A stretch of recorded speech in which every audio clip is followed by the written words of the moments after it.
Welcome back to Target Locked. You are here with me, Alex. And me, Lawrence. For another episode of our Dropverse podcast. So this is where we cover Dropzone Commander, Drop Fleet Commander, Striketeam Commander, Battlezone Commander. That is it for the time being, I think. Spin-off games like Operation Artemis. Going over all of the news happening with these various games, because there's a lot, actually. Yeah. Sometimes we think there's not a lot to talk about, and then it all happens at once. It's always happening. Yeah. This episode, a quick introduction. My name's Alex. If you don't know who we are, we run the Bottom of the Barrel YouTube channel where we cover battle reports for all the aforementioned games. I've been doing it for a couple of years. Loz, you've been with us for a few months now, I think. Yeah. So you kidnapped me. Yeah. Yep, kidnapped you and said, "I need more content. You work for me now." So this episode was originally going to focus quite a bit on Operation Artemis, which is the recent boxed game to come out. Yeah, the newest thing to come out, right? The newest thing to come out, exactly. We are recording it on the evening of the 31st of July, however, which is the first day of Gencon, and so, Jesus Christ, we're still covering Artemis, but there's a lot of other stuff to talk about as well. And I've got to redo my thumbnail. We'll get to all of that shortly. First of all, how are you, Loz? How have you been? You were here for the last one, weren't you, with Dave? Yeah, I was, yeah. I couldn't have missed Dave. We couldn't have missed Dave. That was the highlight of the Dropzone year, right? Yeah, exactly. So far, at time of recording. Shall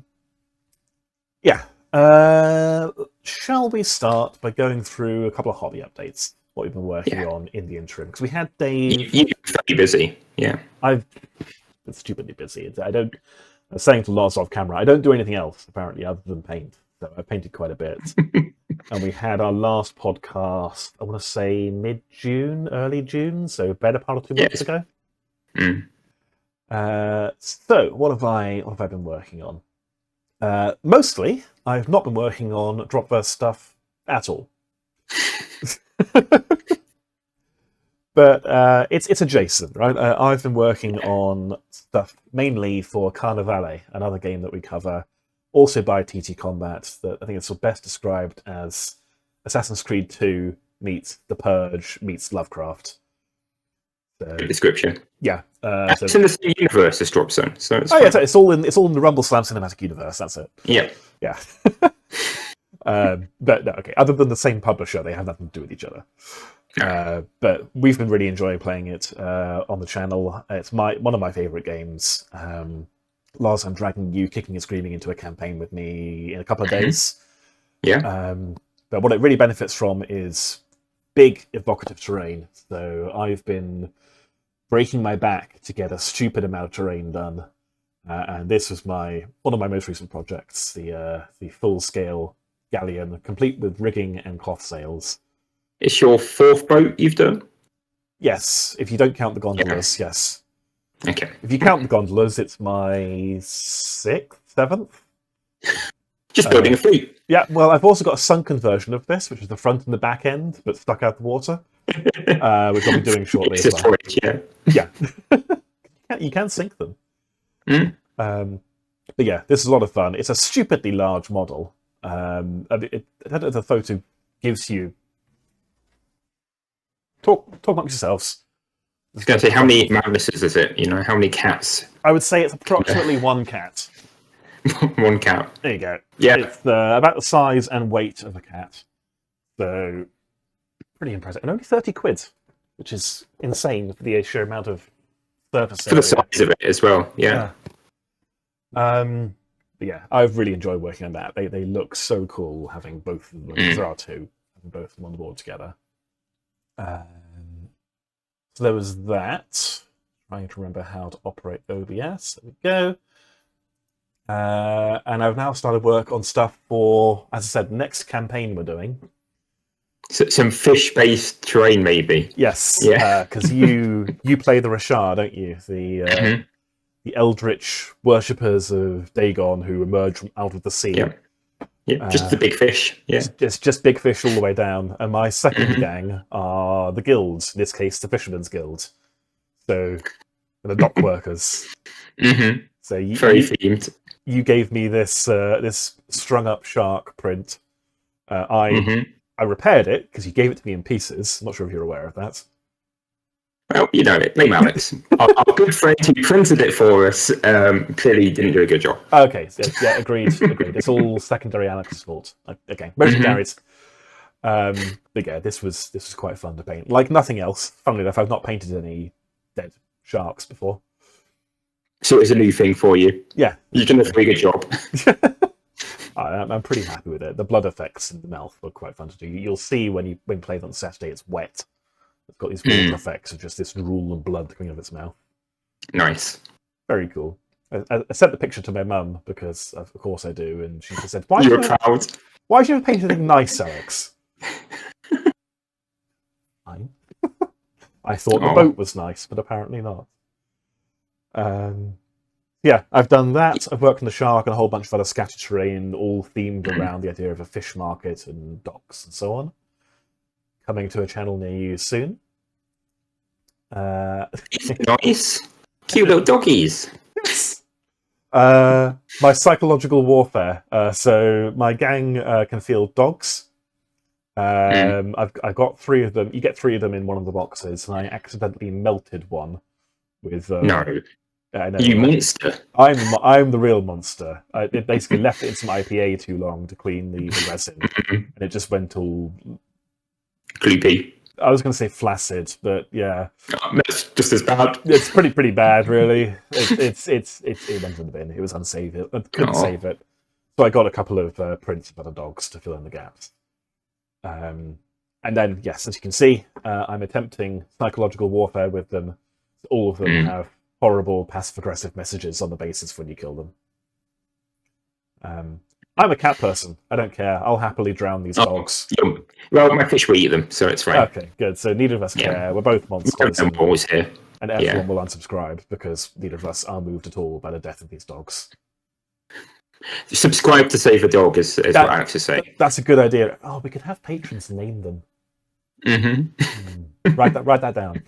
Yeah. So yeah, they'll be making their debut on the channel shortly. Oh, here we go. This is relevant. I did paint some Dropzone. I have had this wave of Dropzone sat around for quite a bit. I think with the most recent balance update, the buff to polecat buggies made me want to get some more buggies on the board. I didn't have enough vultures, so I bought more vultures.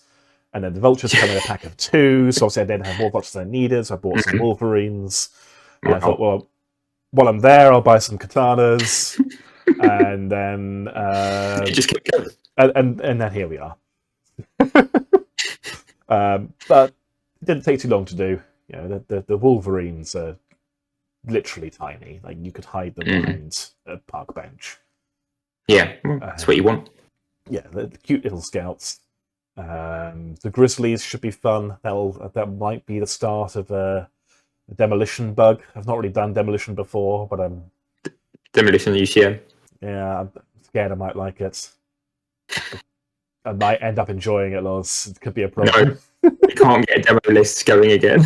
No. I'm going to rewrite all of my missions through the event pack, but actually demolition's fine. That's a perfectly legitimate way to win. No, it works for you. Yeah. And then other Alex, again, friend of the channel, despite his crimes, had a spare buzzard lying around. So he gave me that, and that's the one in the top left. Which are then magnetized, so it can be a buzzard or a vulture.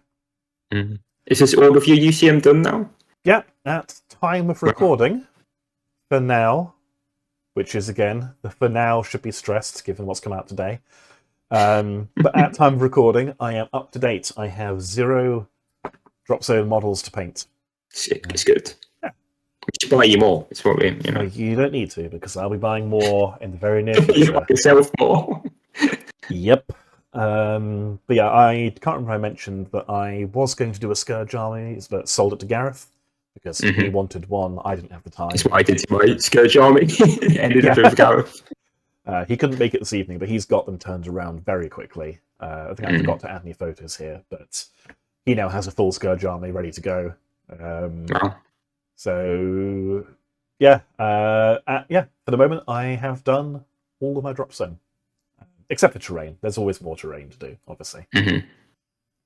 And then, Loz, I only grabbed the one photo from you, because I think I realised this evening, just before recording, I need something, because you have been at work. Yeah, I have been busy. What are these? My fish, look, it's more carnivore.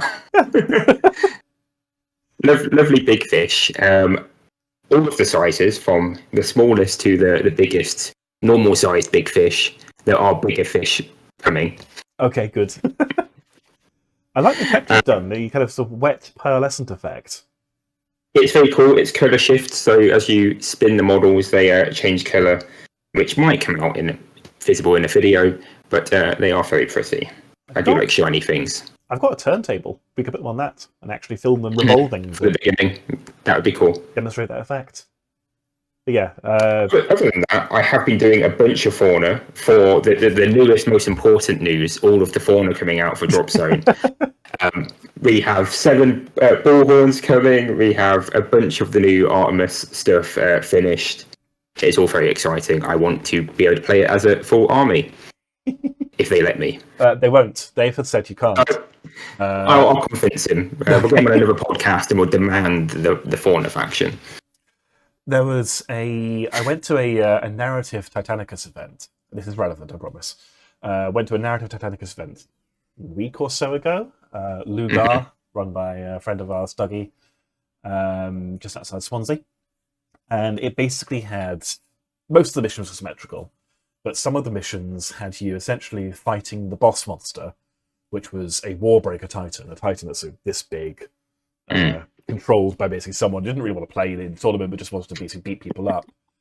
I was thinking we could, for an event, basically have you as the house robot, just playing basically Fauna, and you go, okay, you're playing on my table, you're trying to win the game, but I'm also playing as the Fauna. I don't care who wins, I want you both to lose. Because you've won enough events now, you can be part of the GM team. Yeah, I'm just the mobs now. Yes. We could always do that in the evening of the coming up event. It'd be cool. Let's see if I can adjust my audio slightly, because I think you said I'm coming in. Am I a bit quiet, do you say, or am I cutting out? You're cutting out a little bit. Okay, I think we fixed our audio issues. Hopefully this is okay. We'll find out in post. But yes, probably not for Danger Close 5, but at future events, yeah, we can make you a part of the team. I like that idea, yeah. And just have you bully someone every game. Maybe 2 people. 2 people at the same time, yeah. But yes, you have been hard at work on the Fauna. I think you said 7 bullhorns now? We have 7 bullhorns, so we've done 3. Gareth kindly gave me more. Okay. So plenty of Fauna. They're really fun. I quite enjoy the Fauna. I think we did talk about the scenario idea I've had for the bullhorns, where we'd call it they do move in herds, and basically have a thing where they will move away from you unless they're cornered, or unless they're injured, at which point they charge, and basically just have lots of objectives all over the ground. Might workshop it and then play it on the channel. We should. Sounds cool. But yes, I'm throwing out a photo of your bullhorns. We will make sure we have some in the next podcast. And of course, you'll see them on the channel in a battle report soon. Yeah. So, that's our hobby update. Again, Gareth, Dan, and Dan couldn't make it, so I'm not going to post what they've been working on. If they want to be shown off, they have to show up. Those are the rules. Also, I forgot. Let's move on to Community Spotlight, I think is what I decided to call this segment. This is just basically showing off a couple of things that we've seen around the community that we've kind of gone, oh, that's cool. That's pretty cool. So we're not playing favourites, it's just stuff that I saw, or stuff that you saw and went, yep, that got our attention. What have we got? So, new PHR Walkers. This is by, I'm going to butcher the pronunciation, Neratius? Sounds close. It sounds like the name of a PHR Walker, so... Vaguely Greek and vaguely maybe Roman, vaguely... Yeah. Either way, he's been hard at work on these. He does have his own YouTube channel. I will make sure there's a link in the description where he does, primarily does unboxings, but has now actually dipped his toes directly into painting content. It's cool. So he's been rapidly painting through all of the Operation Artemis stuff. I think he's painted a bullhorn as well. We are this close to getting him to try a Carnivale. So I'm going to work on him and get him into it. They're very nice miniatures to paint. They are nice miniatures to paint. They're really nice miniatures to paint, actually. But this is not that. This is an Operation Artemis, one of the walkers, I can't remember which. The one with lots of machine guns. Yes, of the autocannon and flamer, I want to say, and then missiles as well. Yeah. We'll go with that. Let's go with that. Yeah, really nice work. Excuse me. Really nice work. There's some nice panel lining going on there, which I think he's probably done with enamels, I expect, but I could be wrong. Good, crisp, clean work. And not done, I think, when he took this photo. I think he has done a bit more on them since. So, yeah, go check him out. Anyone who's covering these games, give them your support, subscribe, spread the word, etc. This... It's very cool. It's very cool, yeah. I wasn't looking for it, but the Instagram algorithm was doing its job, because I just sort of tripped over this a couple of days ago. Thank you. Yeah. Obviously, the freehand is spectacular. Really cool. I love the idea of putting nose art on spaceships. The nose art is about the size of a football pitch, but that's not the point. It's very fitting for Resistance. Yes, exactly. Yeah. But there's also some really nice, what looks like corrosion around the hull as well. Like the ship's been through the wars, clearly. Some nice weathering on the like dirty white blue hull too. Yeah, really cool. So quite unique as well, really. Yeah, again, not seen anything quite like it. I've seen a couple of scrap fleet ships around. I've not seen this take on the nose art and this take on the corrosion and battle damage. So, yeah, I don't. Hero.nook. I don't know if you follow us at all. If you do, or if you're watching this, awesome work, well done. I'll be keen to see what else you do. I think this was a commission for somebody, so whether the guy does more drop fleet or not, I'm not sure. But yeah, very nice. This one, found this on the Drop Fleet Discord a few days ago at time of recording, by a chap called Just Jimmy. He's just called Jimmy. Just Jimmy. Yep. And Jimmy, I'm assuming that is his real name, has painted an entire PHR fleet. You know, that must be ready to go for playing 1500 points, if not more. In a really nice, really clean studio color scheme. Yeah, it looks really crisp. Yeah, really crisp, really smooth. Again, the white, there are some transitions there, but I'm not sure whether it's really soft dry brushing or whether it's maybe airbrushing. I can't see an airbrush in shot. I don't know why I'm trying to do this, to peer around a 2D image. Around the picture, yeah. It doesn't work. No.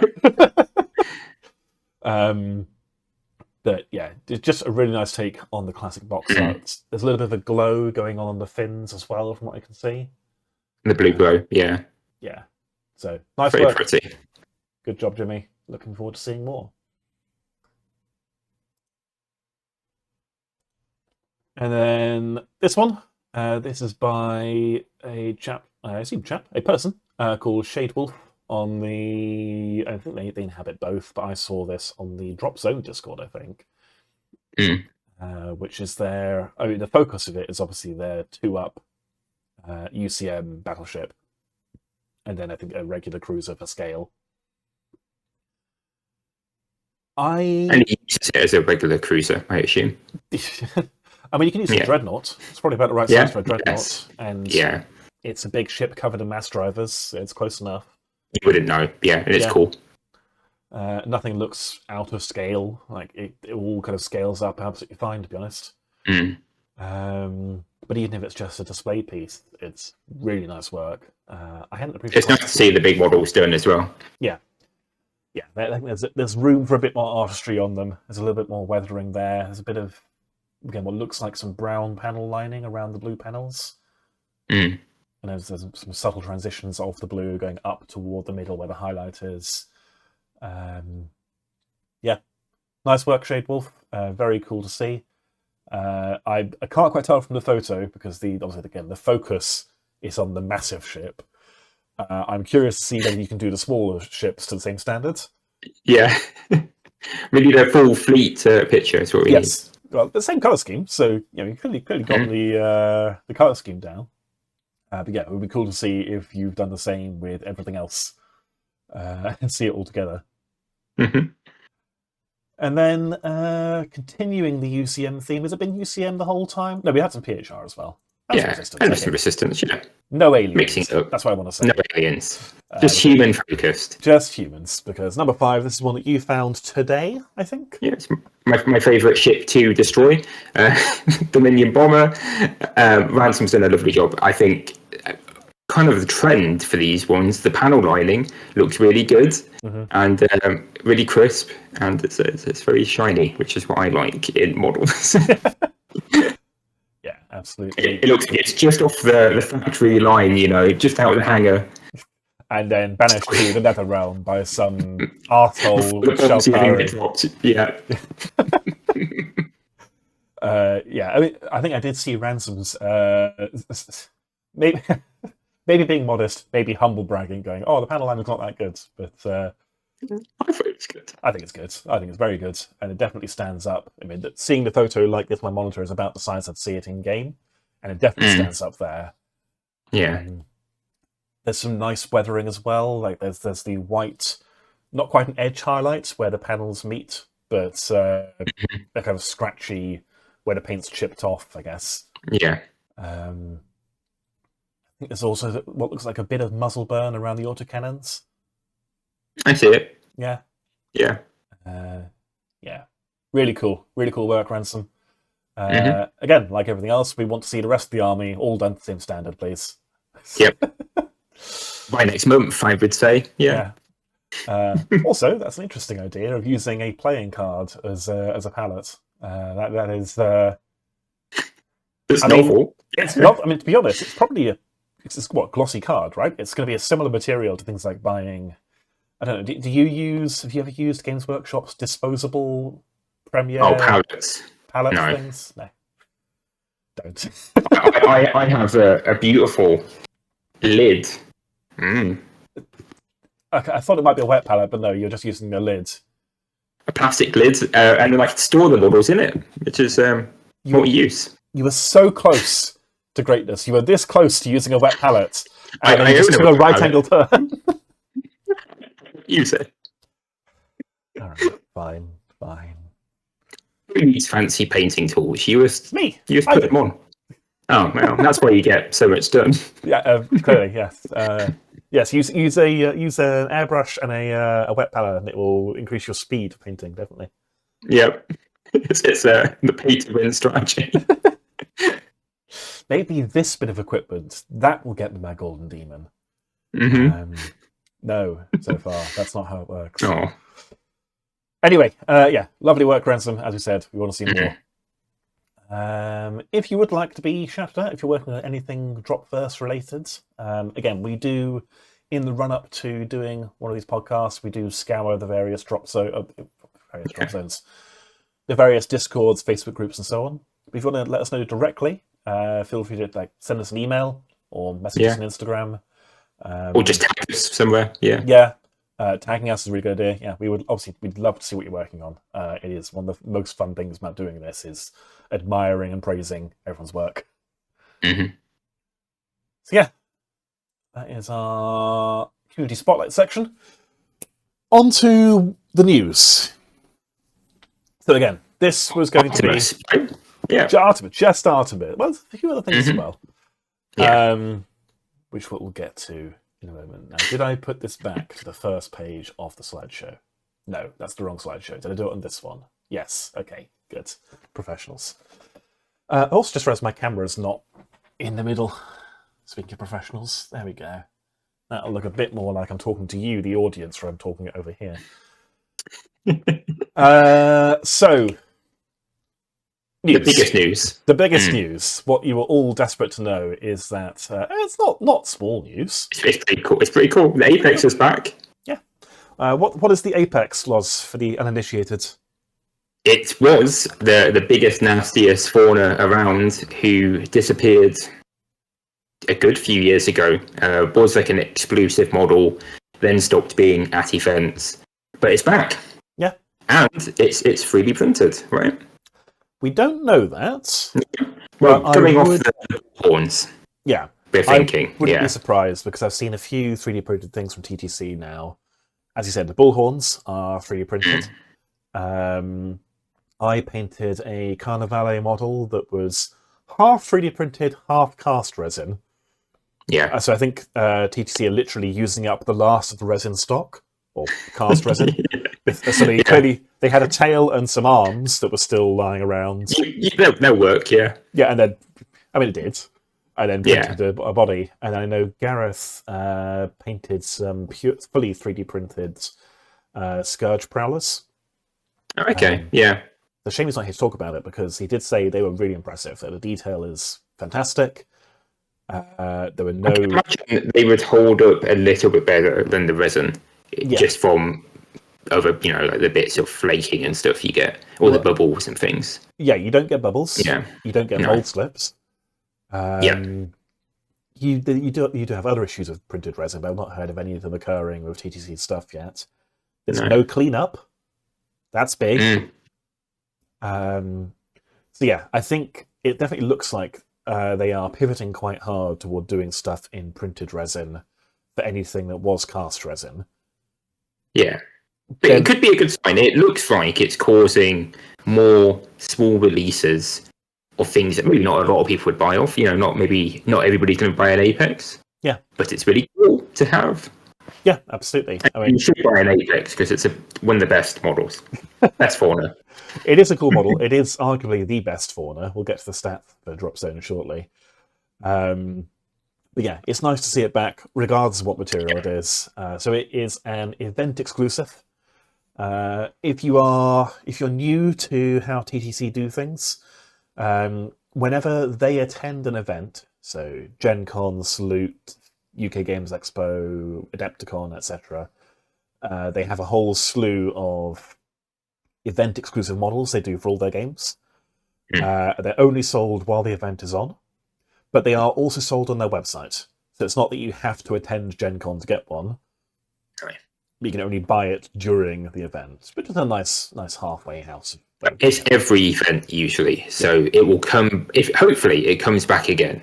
Yeah. I expect it will. I think you had a quick look, didn't you, of what else was on? And there was nothing else new. But no, don't think there's anything missing either. It seems like for a long time now they've been releasing the same.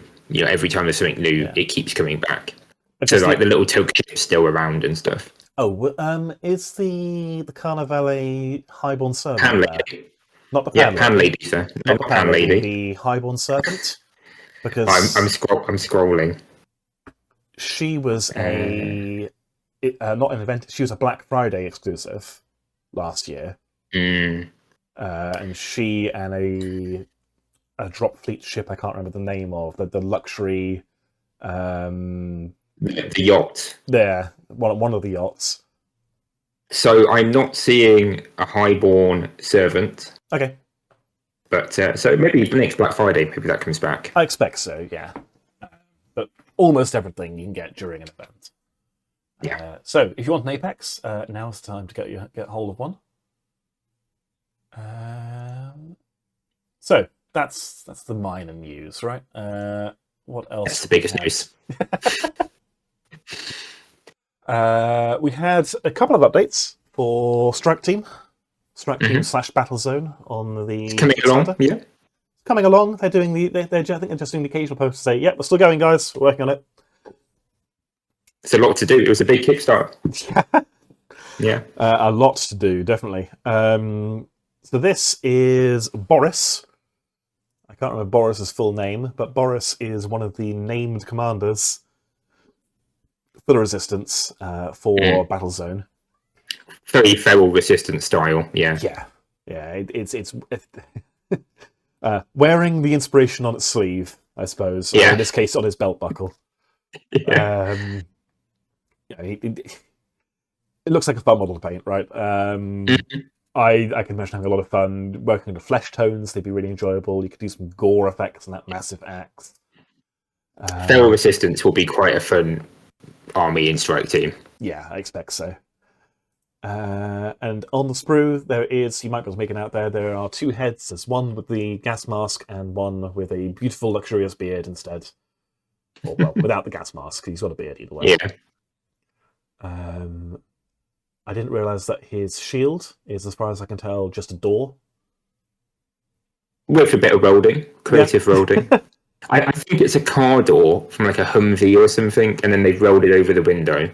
I think you're right. Yeah. That's what it looks like to me. Or riveted over it. Yeah. An interesting, very interesting sprue. Yeah. Yeah. We were talking about this off camera, weren't we? It's on a sprue. Now, I think, correct me if I'm wrong, I think the Kickstarter said he would be in resin. Yeah. Not plastic.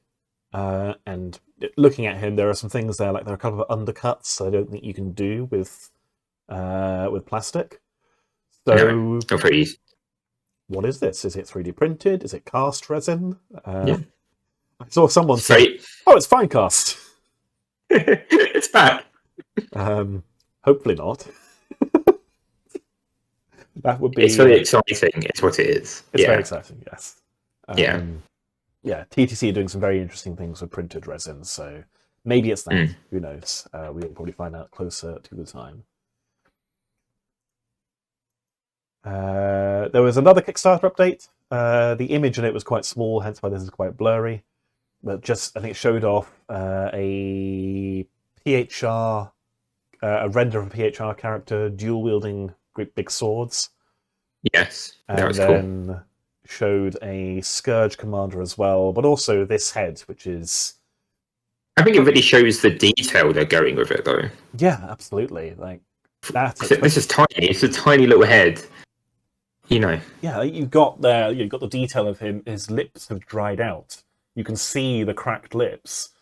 You can see the details of the scar going over the eye and down the cheek.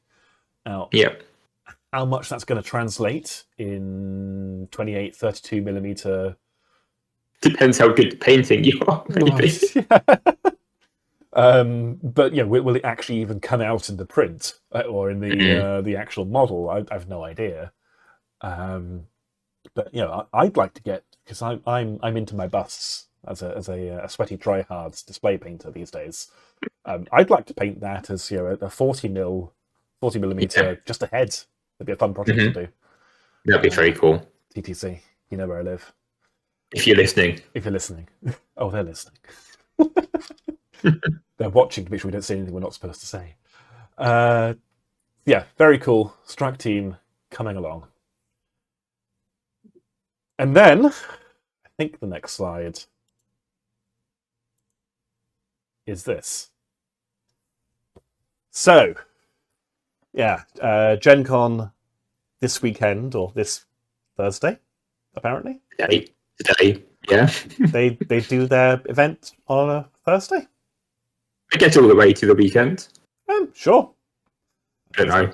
Jealous more than anything else. I guess UK Games Expo was Friday, Saturday, Sunday, so maybe the super keen people are there Thursday and the doors properly open to the unwashed masses. What's going to happen is even more is going to come out over the next 2 days. Well, right? We're pretty much doing this in real time, right? Like, I was at work, got home to set things up for the podcast, looked at Discord and saw it ignited with all of the reveals and the photos people had taken. Speaking of, I don't know whose photos these are. I think the photos have gone round. People are sharing people's photos. So if you took these photos, I'm sorry I don't know who you are. Good job, thank you. They're really appreciated for those of us who couldn't make it to Gencon. So that's enough preamble. Plastic Dropzone. Yeah, in the field. Yeah. Sooner than I expected, certainly. Hmm. I thought we wouldn't see this side of Christmas, but things are moving at pace. I'm going to say next year. It's my prediction. Sometime next year. Yeah. I think it's all going to drop. Well, it seems, Probably earlier than later as well.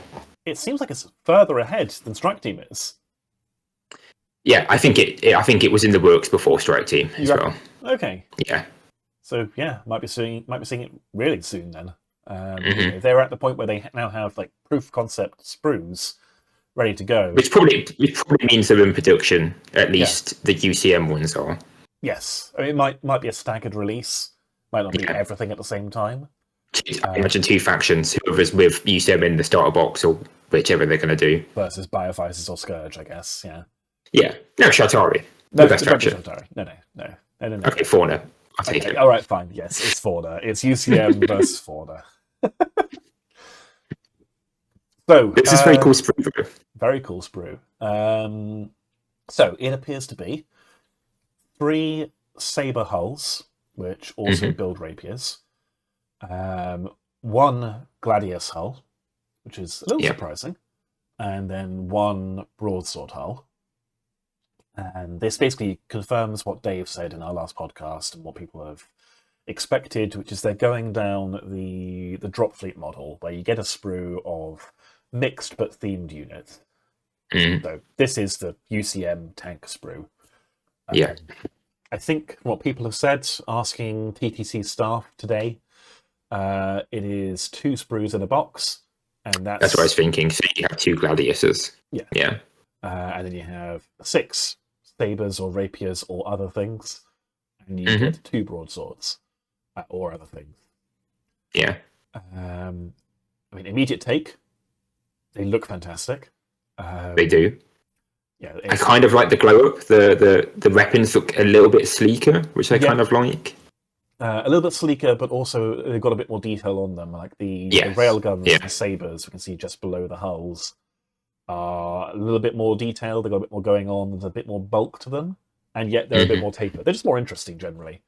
You can see that because these are sculpted by Dave, and you can see that I think he said the old saber is one of the first models he sculpted. And these are some of the most recent. So he's even more detailed. Yeah, exactly. Yeah, pushing the limits of what can be done. There's some quite exciting secrets on there, I would say. I don't know if they're secrets, but I mean, some new things. Yeah, let's go through what we've got. So start with saber hulls. We've got 3 sabers that look like they are basically single pieces. Yeah. If you then look beneath them, on the right-hand side, you've got 2, only 2, interestingly. So you'll only be able to make 4 railgun sabers out of a box. Or 3 and 3. Or 3 and 3, yeah. But you wouldn't be able to make, say... 6. Yeah. No. So yeah, we've got the 2 railguns there, and then the bits below that are the arms, because if you use Dropzone, an iconic part of it's like Marmite for the UCM tanks are the articulated little periscopes that can sort of raise up, peer over cover. Looks like they're fully posable, just like the old ones, which is nice. Yeah. And then we get on to there's a traverse to the left. We've got some mysterious cannon-looking weapon. Yeah, I don't. Light artillery, maybe. Could be. I don't think it's a railgun because no, it looks cannony. It's round. Yeah, exactly. And like Dropzone railguns are always they fire basically square. Yeah, I mean they fire frisbees basically, so they have that shape where they are flat and wide. So yeah, that's not a mass driver or railgun even. Doesn't really look like the cannons we see on katanas or vultures either. No. Well, it kind of. They're that kind of shape. Just it's a lot smaller and thinner. Yeah, I guess it's a tube, so in that sense. Yeah. I also can't quite tell from the photo how it attaches. No, it looks like it would sit on the circle for the turret, so it wouldn't have an arm. It would just sit on top. So My maybe prediction. rather than like a main battle tank with a turret, it's a tank destroyer with just a front mounted Or maybe. big gun. Yeah, Be cool. would be. Who knows? I'm interested to see what it does. And then to the left of the left-hand saber hull, I have no idea. I think UCM's been doing their reverse engineering. They look like Bioficer weapons. I think you might be right. And they've done it with Scourge before. They have, So yeah. I think they've got themselves some of their Hoover tech. Okay. And you've got some sort of... You're going to be 3D printing UCM Legionnaires. Okay. You had me going for a while. I think you were reaching toward the end there. But, maybe some sort of short-range Tesla coil kind of weapon, I think. could be, yeah. You kind of got some coil things on there, which are kind of similar to the flail thing in the top right corner. They look quite stubby, so probably quite short range, he said. Don't know. Very cool. I know what they're not. It's cool in the lore if that is what's happening. Yeah. They're reverse engineering more stuff. It doesn't look very plasma-y, so I don't think they're Scourge tech, but yeah, they could definitely Bioficer tech. I think energy weapons of some sort, certainly, with that coil around them. I don't know. Short range would be cool because it's very different from what we've got. Yeah, exactly. I mean, whatever that is, that's presumably that and the tank destroyer cannon thing are presumably completely new roles.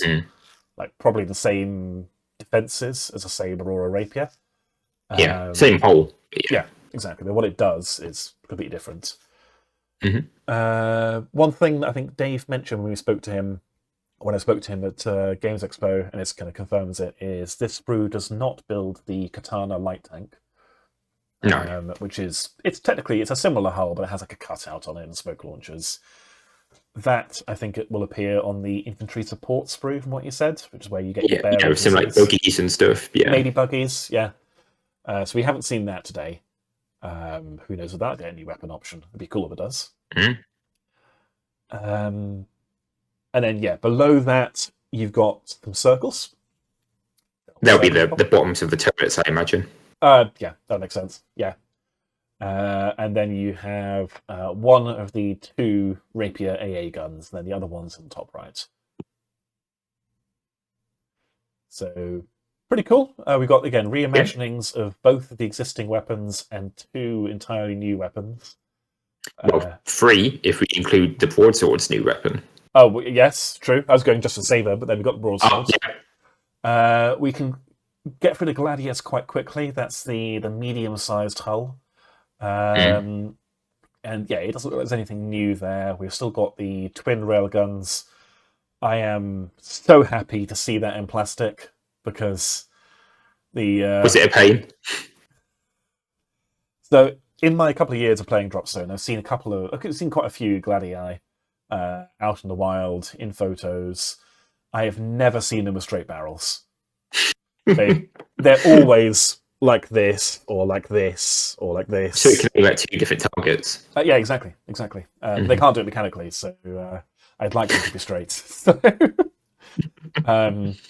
that's what the big double barrel thing is. It's basically UCM ground war doctrine is the tank worked really well. What if we made 2 of them and welded them together? And that's literally what a Gladius is. We've got at the top, just above it, we've got the mortar for demolition. And then we've got the battlefield laser just to its right. And then the big kind of Sheltari looking thing, the Tesla coil just below the AA gun, is for the flail. Nothing new, but it looks like the Nothing whole going away. Sorry?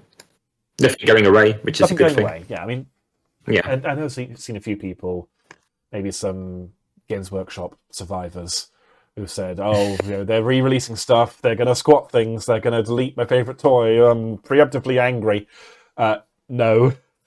Dave has gone on record as saying they are not removing anything from the game. So, yeah, this builds all of your existing sabers, all of your existing gladii, all of your existing broadswords, and more cool stuff. Not taking anything away. It is an interesting choice that there is only one Gladius hull on there. But if there's two in a box, if there's two sprues in a box, you're going to get your two, which is what you need. That's true. Yeah, their current squad size is 2 to 4, so yeah, you'll get a full squad out of it. I guess it's more surprising that you get one Gladius and you get one broadsword. You think broadsword might come in a different? Because it fits with the armored sprue. I feel like 2 broadswords, 2 Gladius, 6 katana rapiers or something would work quite nice as like a block. Yeah, I expect so. I guess it's just, I think, because currently... It's not all going to fit inside, your dropships, but... That fits nicely in 2 dropships, in 2 albatrosses. Yeah, which could be all of one sprue. Yeah, I think people, myself included, were just slightly surprised because it's always been 3 sabers, 2 gladii, 1 broadsword, in terms of what you get in the pack and what the minimum squad size is. Whereas here, you're going to have 6-2-2 rather than 6-4-2. That said, there is nowhere on that sprue to put another Gladius. No. Not without dropping some of the new stuff. Yeah, exactly. So I guess the argument would be, do you want to have more Gladii on the sprue, or do you want to have more new guns? I don't think it'd be a bad thing to see more broadswords. I think having 2 broadswords as your standard block is pretty cool. I think so, yeah. So, yeah. Like, it might be if you're trying to get up to... It's the usual thing of, like, with the lightship sprues for drop fleet. If you want to have lots of destroyers, you're going to end up with lots more corvettes than you need if you only want destroyers, which is fine. To be fair, though, I wouldn't be surprised if, like with drop fleet, the resin kits stay. So you can get what you need as like your a la carte. Exactly, yeah, which is the best way to do it. So yeah, if you really want to run more Gladii and you don't want more broadswords, there'll probably be a way to do it, which is fine. And then, yeah, speaking of the broadsword, Apex Predator of Dropzone, feared and loathed by Sheltari and PHR players alike. Yeah, it's cool to see it in plastic. With, as you said, really excitingly, movable flaps for the front engine, so it can fit in. No, that is cool. If you look right down the bottom there, there are little fold-up flaps on the front tank bits, so it can fit into your Condor. But no, I'm obviously teasing. The really exciting thing is in the top right there, next to the Mythslayer railgun. There is the...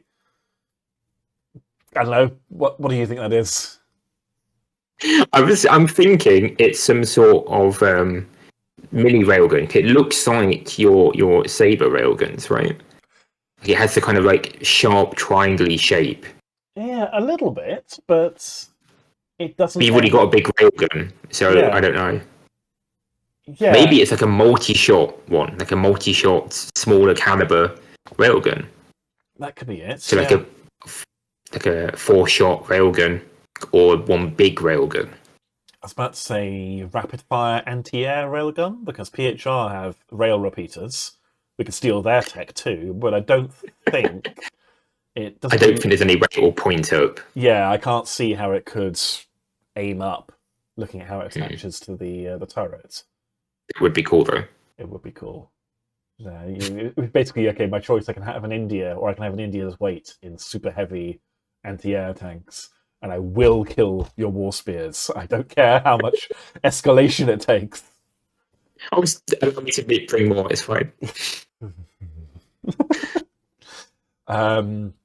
Yeah, I've seen some people speculating that it's a laser or an energy weapon of some sort. That could make sense. If you look at the tip, it has a really tiny little tip, kind of like the Gladiator's laser. Maybe. It's like a tiny little tip sticking out. I suppose, but other UCM Dropzone lasers have got these quite distinctive sort of mandibles at the front. you see what That's I mean true. on the Yeah. scimitar on Yeah, top I right? see it. And you got that on the crossbow as well, which is our other main laser. Whereas it doesn't have that. So yeah, the design language of it, God, it sounds pretentious. The design language of it doesn't match any other UCM weapon I can think of. I guess it could be something completely new. Could be. Which would be cool. Yeah, very cool. Put your predictions in the comments. Yeah, What do you exactly. think it could be? That's definitely going to keep me up at night. I want to know. One thing as well. We'll cover that after the next image or after a few more images of the digest, I guess. Because this wasn't all. There was also, he says, trying to remember how to operate OBS. There's a lot more, actually. There's a lot more. Yeah. That's the wrong one. That one. There we go. There's this. So this is the sprue for the UCM aerial transports, I guess is probably the best way to put it. I guess it's your light to medium aerial transports as well. Yeah, exactly. Obviously, there's no albatross, but no. I think from what Dave said, the albatross is its own sprue because it's that big. It's comparable to a battlecruiser or even a battleship. On drop fleet scale. Yes, at a glance, we have there 2 Raven hulls, 1 Vulture hull, and 1 Condor hull.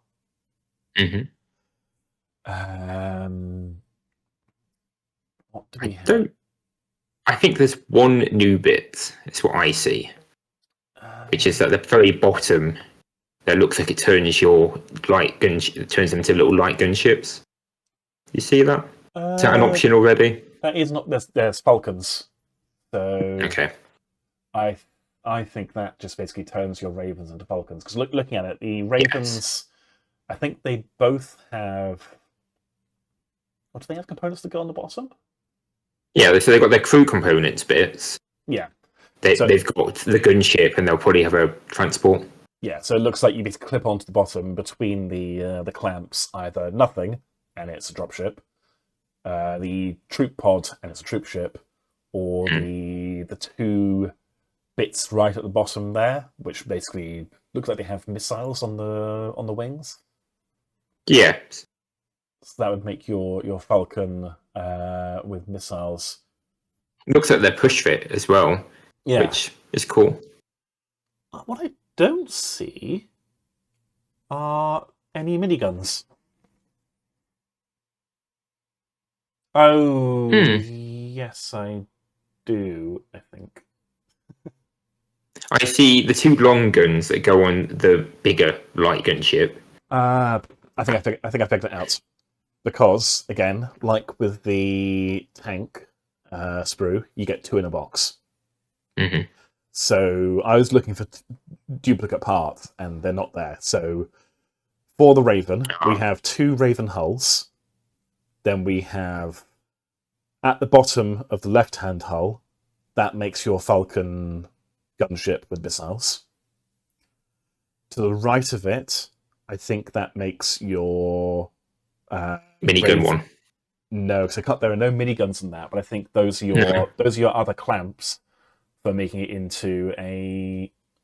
Wait, no. Yes, because Ravens can carry 2 buggies. Yes, so those are your other clamps for making a Raven dropship. So something always goes in the bottom. Yeah. Then in the top right, those are your miniguns, or second one down in the top right. Oh, I see it. Yeah. For your Falcon with miniguns. And then on the left-hand side, we have the troop transport. Yeah. Cool. Okay. What are the weird little bits top right and on the left underneath the cockpit? There's 2 little... those are... capsules. Those are your sensors for the Vulture. Because the Vulture, the next weight up, can be a Vulture dropship, at which point you just leave the clamps on, that is probably on the underside. A Vulture troop ship, at which point you take the troop pod in the bottom right and the troop pod from the other sprue. Mm. So it makes one vulture troop ship. Or it can be a vulture gunship, at which point you take the 2 cannons, which are at the top middle and middle left, and the other 2 from the other sprue, because it has 4 of them. Mm. Or it can be a buzzard, where you take 2 of the cannons and the 2 little sensor things next to the Raven, which makes it into a hybrid scout gunship. And the little missile pods? Those, there's 2 there. There's 2 types. So there's the one with 6 missiles. 2 of those go on the top of the Vulture as optional missile pods for any of them I mentioned. And the big 9-shot missile goes on the Eagle, which is the gunship build for the Condor. God, it's like I've done this before.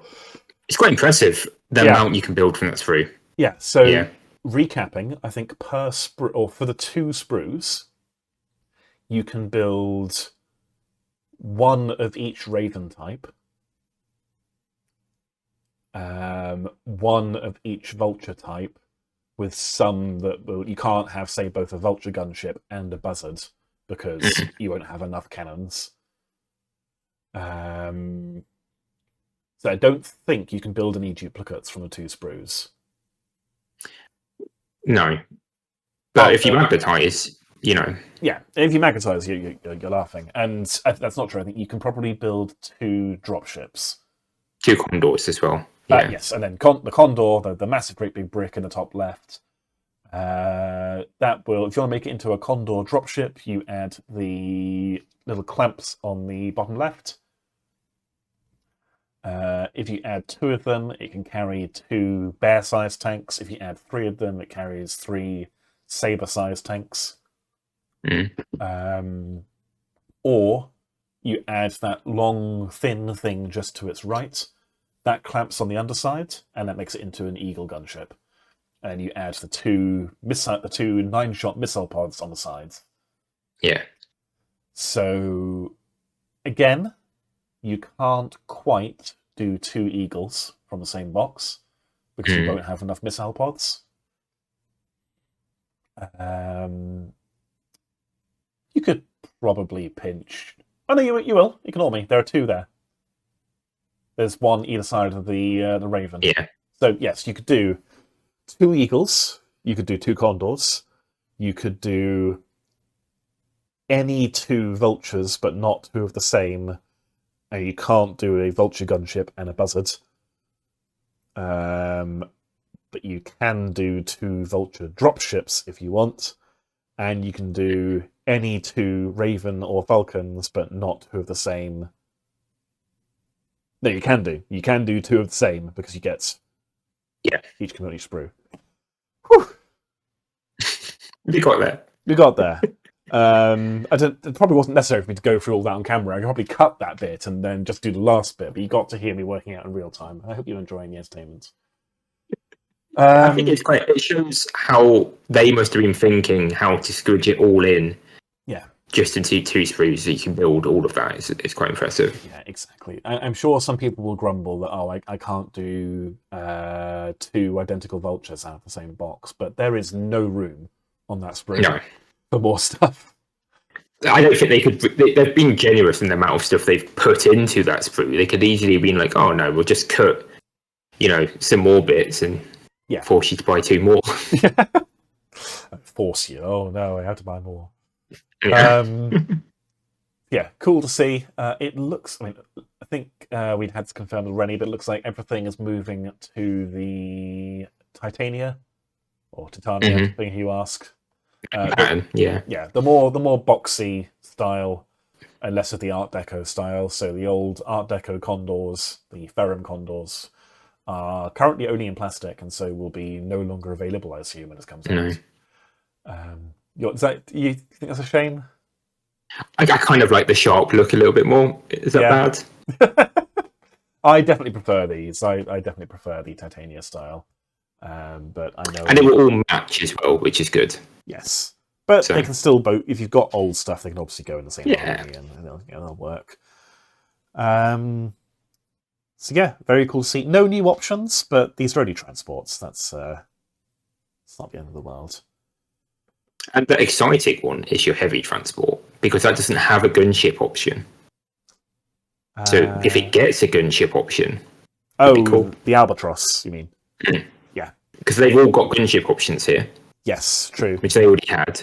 Well, but the Albatross doesn't. I mean, Dave did say in our last podcast there will be a gunship version of the Albatross. And then, if you recall, I asked him what it did and what's it called, and he said, "I'm not telling you." And that was the end of that. So we'll find out. Guys, if you're watching this when it goes up and Gencon is still going and Dave is still there, go corner him. Yeah. Get the secrets out of him. And then let me know. Because I have a powerful need to know these things. So, really, really cool. Full plastic kits for tanks, for transport aircraft. But that's not all.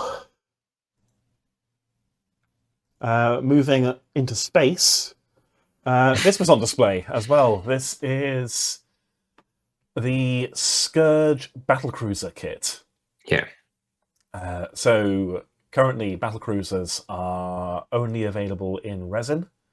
The only core part of each fleet that's only available in resin now. You can get all your cruisers, your battleships, barring the Resistance one. That's not out yet. Coming very soon. For sure, very soon. But barring that, the battle and dreadnoughts, I guess. Battlecruisers is the only thing left in resin. We have known for a while, they are all coming out in hard plastic, which is cool to see. Yeah. So, unfortunately, I don't know Scourge very well. So, looking at I was just going to watch you. You're going to pick out all of the weapons, right? No. I couldn't even tell you which bits are weapons and which bits are just cosmetic wings.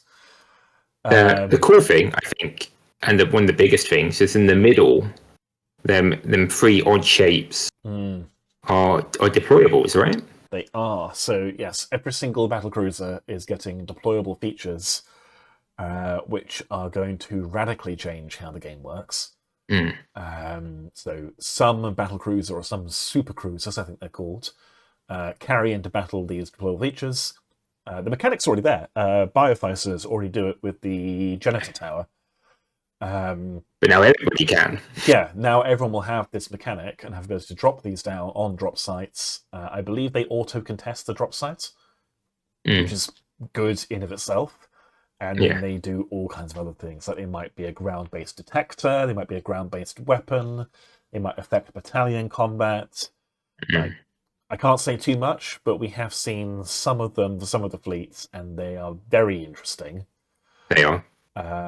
And they also look cool. Like, they are, as we know, Dave loves models that come apart and go back together again. According to my partner, if a model has moving parts, that's when it stops being a model and becomes a toy. But no, it's fine. With big toys, it's exactly. So, yeah, the deployable features, they will be detachable, go back on the model afterwards, and they'll look like part of the model when they're on. So, when they're being transported. Yeah. We do have a photo, courtesy of Mysterious Internet Stranger, of one in action, or at least one in flight. I think it's got a deployable feature there. Maybe. Yeah, so that's one on the right with some little arms, I think. If you flick back. Maybe not. I think it hasn't got one currently, and that's the clamp that holds it, because it's that part on the top left. Yes, and it'll go into them little slots. Yeah. That makes sense, yeah, because they'll be designed to be push fit. You shouldn't need to magnetize them to make it work. That's really cool. It's like little arms that grabs hold of it. Clamps it like this. Very cool. Very pretty ship. Quite a departure from some of the battlecruisers, I believe. It still fits the vibe of the overall Scourge, I would say. It definitely looks Scourge, but it's not quite the same as some of them. I think there's a different... They have two sculpts, like most fleets do, and one is quite different to this. But this will build all of your existing battlecruisers, your new supercruisers, your new pocket battleships, which is Apparently, basically a battlecruiser, but with a bigger gun, which is cool. Or a battleship, but smaller. Yeah. Yeah. So I think even more than the battleships, these kits are going to add the most ships to the lineup per kit, if that makes sense. Mm-hmm. So with the deployable features, which is also quite a unique thing on its own. Yeah, there's quite a few ships in each sprue. Yeah.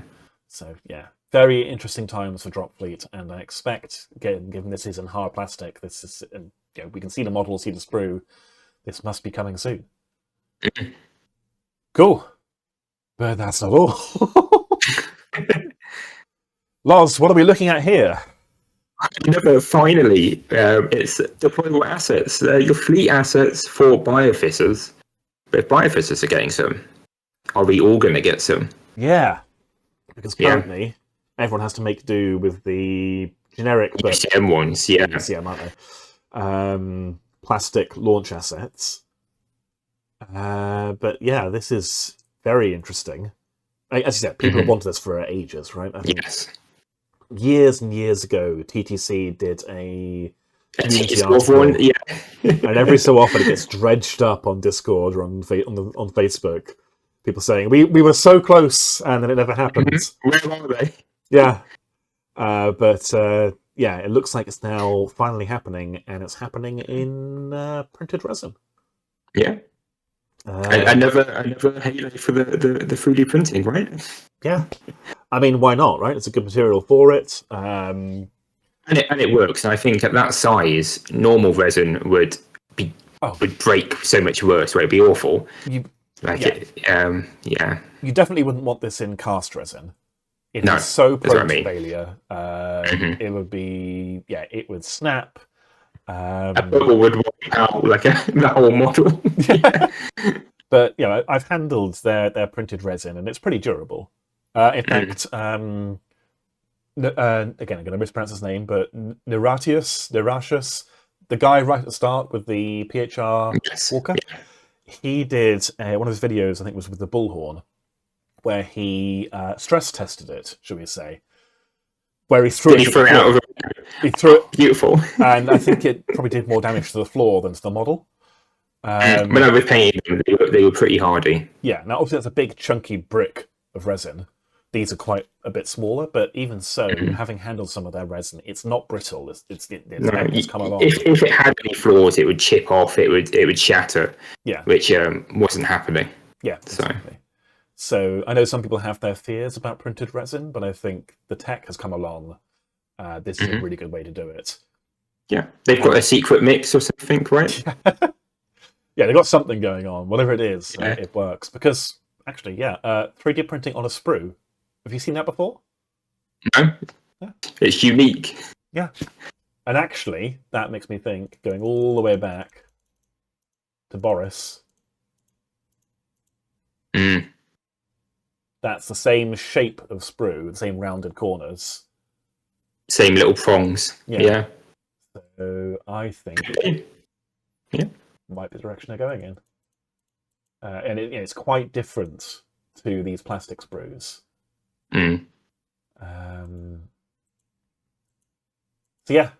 Launch assets for Bioficers. Hopefully you see it for everyone. Hopefully. Mind seeing it for UCM as well. If they do it for UCM, they could add... UCM last is what's happening here. No. I chose to play Space Marines. I get my main character privilege.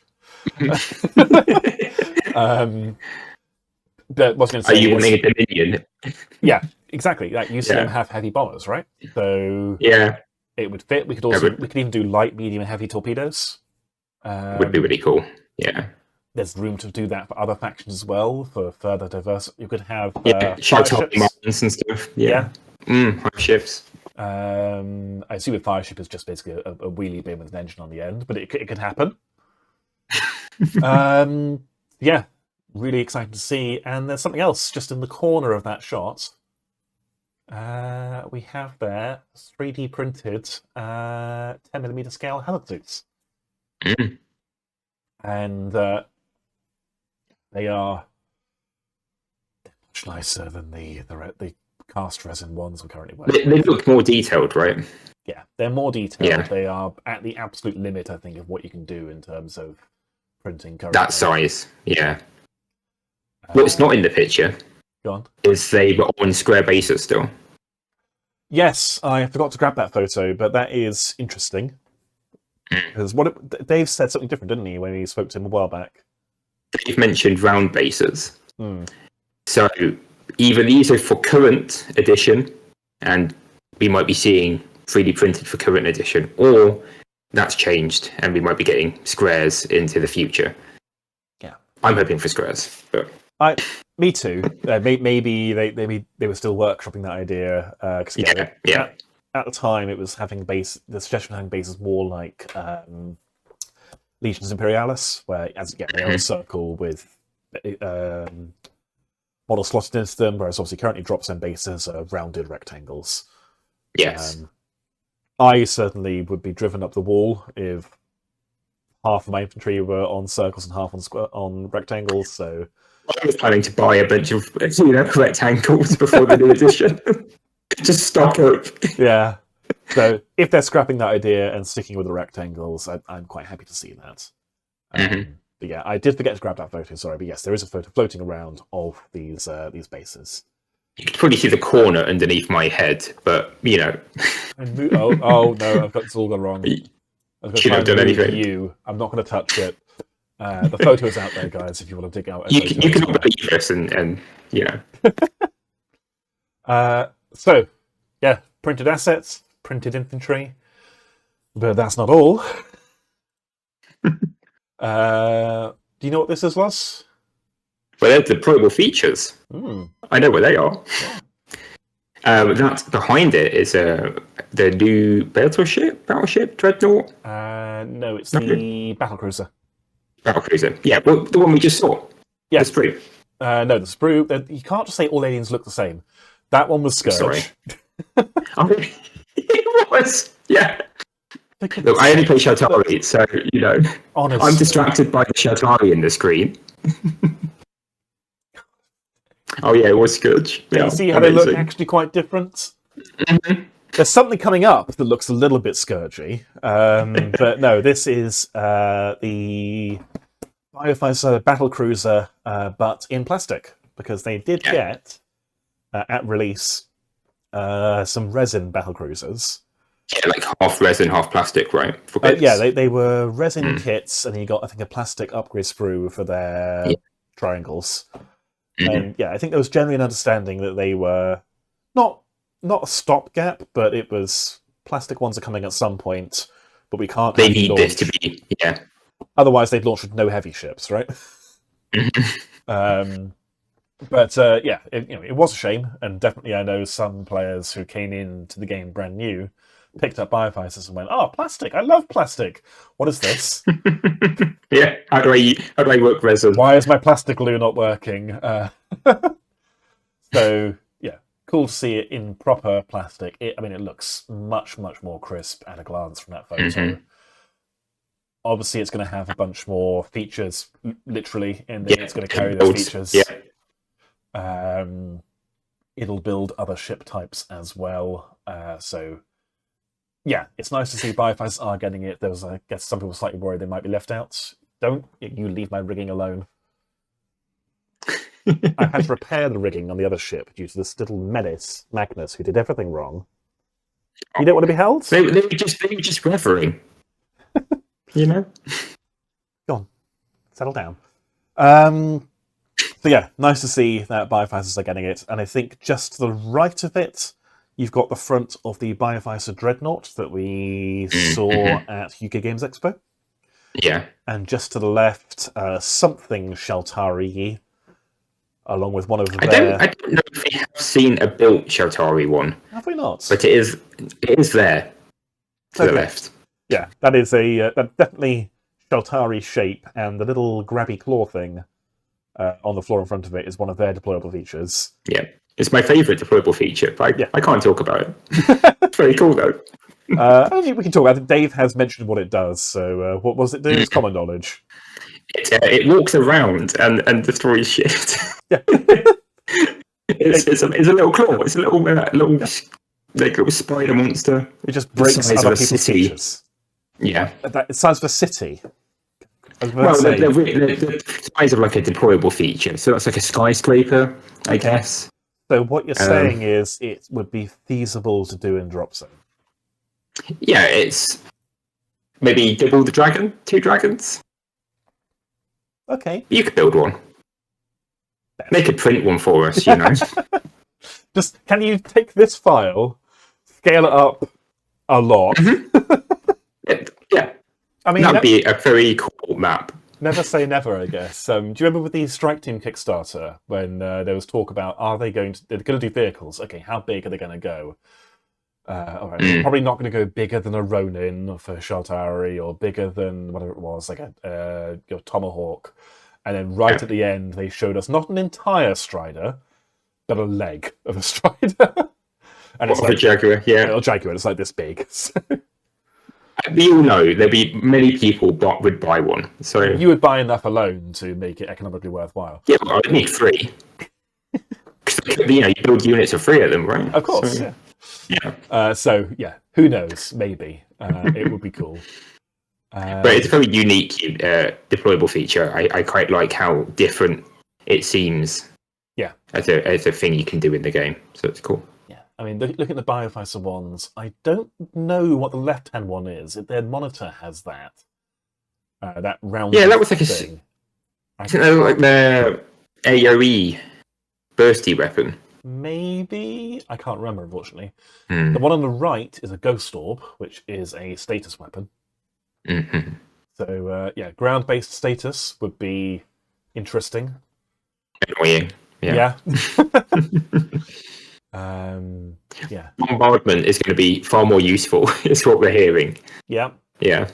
It's already a pretty big deal, but even more so now.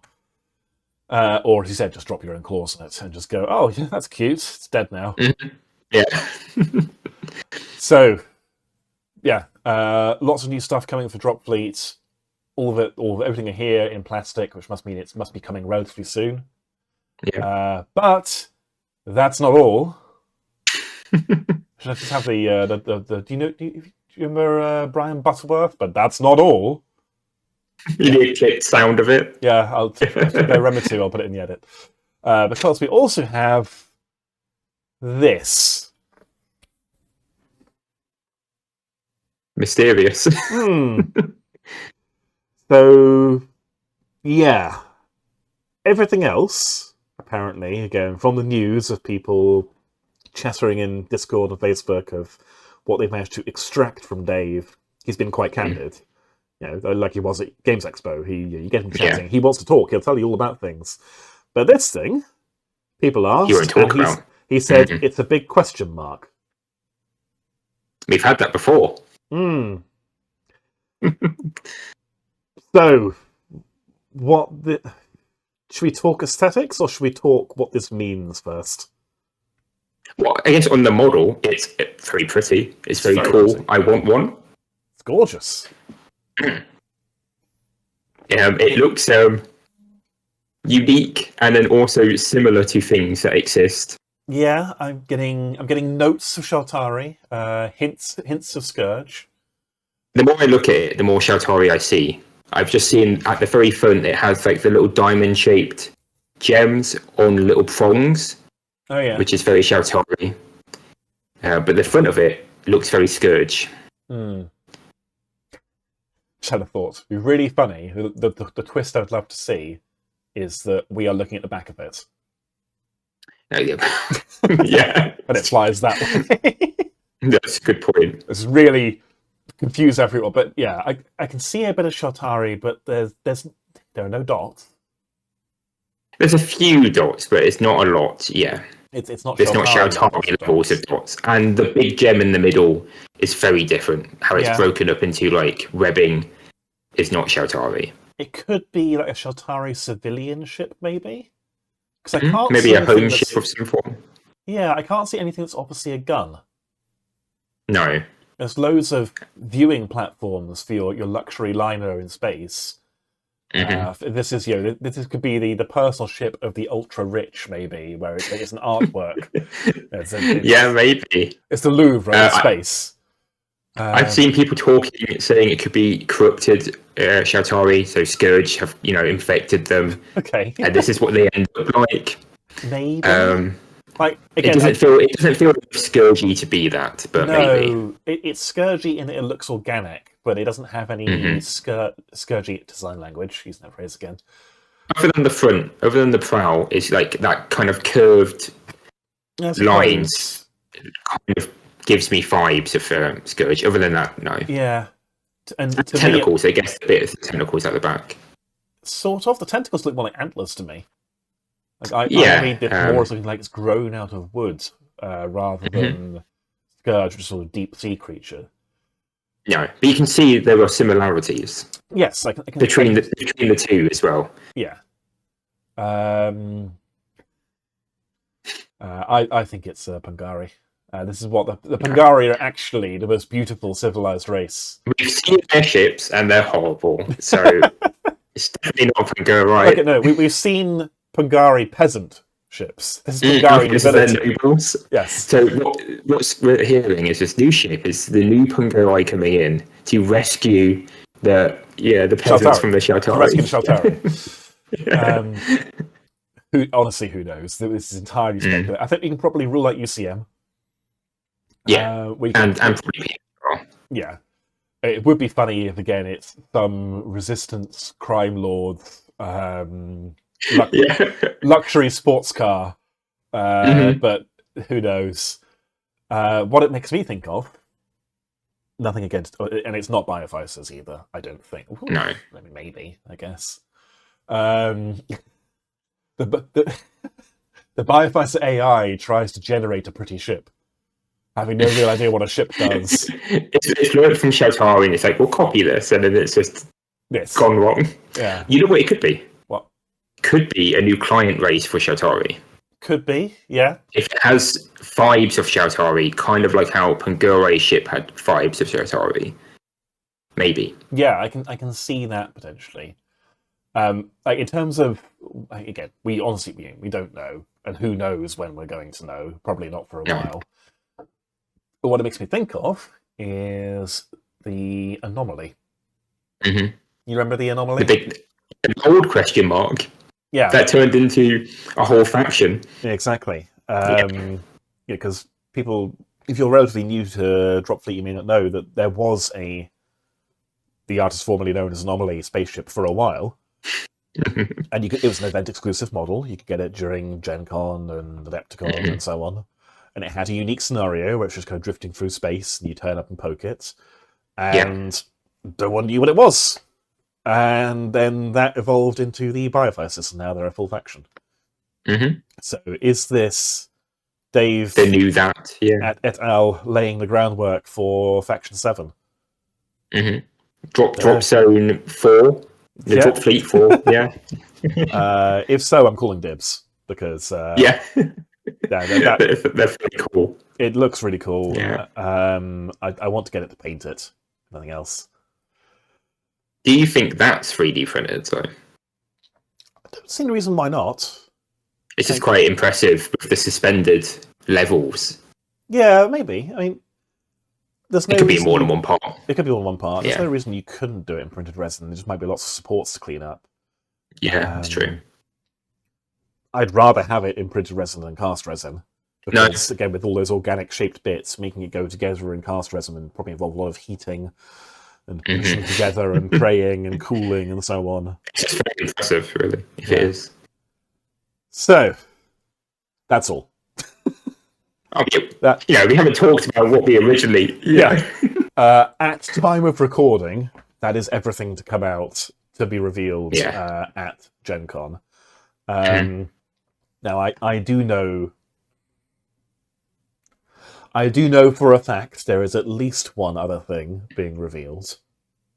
I don't know if you know the thing that I know. You may not know the thing that I know. I don't know. You might tell me after we've... I might tell you after. Again, we'll check Discord, it will have been revealed. Making all this cat and mouse pointless. But yeah, I know of at least one other quite significant thing. There could be a whole bunch of other stuff coming. From the Game Expo, they rotated out what they showed off for every day. Yeah. So we could be seeing more. Oh boy. So maybe a really quick short will come out. Yeah, book you in for another podcast ASAP, I suppose. But yes, very, very exciting. Which of those do you think is the most exciting? What has your interest the most? It's got to be the Apex. It's clearly the front runner of all the factions. The plastic sprue. Plastic sprue is really cool to see. It gives us an idea of what's coming. Yeah. I think that's very exciting. And the new drop fleet. Secret Mini. I like. It's very pretty. So. Yeah. And for you? Similar boat. I am... Having finished my UCM, I am in two... I'm not really in two minds. I'm in a really good position with my UCM because I have... To buy more, yeah. To buy more and just build toys. Mm-hmm. Like, if I get that armor box and that transport box, cool. I can build 2 Eagles and some minigun Falcons. I can build broadsword. Yeah, because I've already done my my meat and potatoes of my army. I can just accessorize with the fun toys now. Yeah, like I know some people were saying when plastic was announced, they were saying, "Oh, well, is there any point in me getting it? I've already got my army."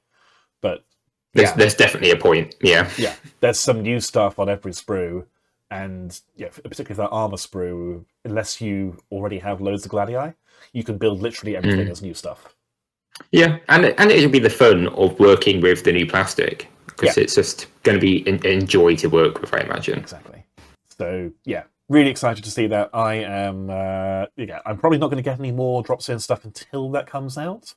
But when it lands, I plan to hit the ground running, buy it, and build all the weird stuff. Really,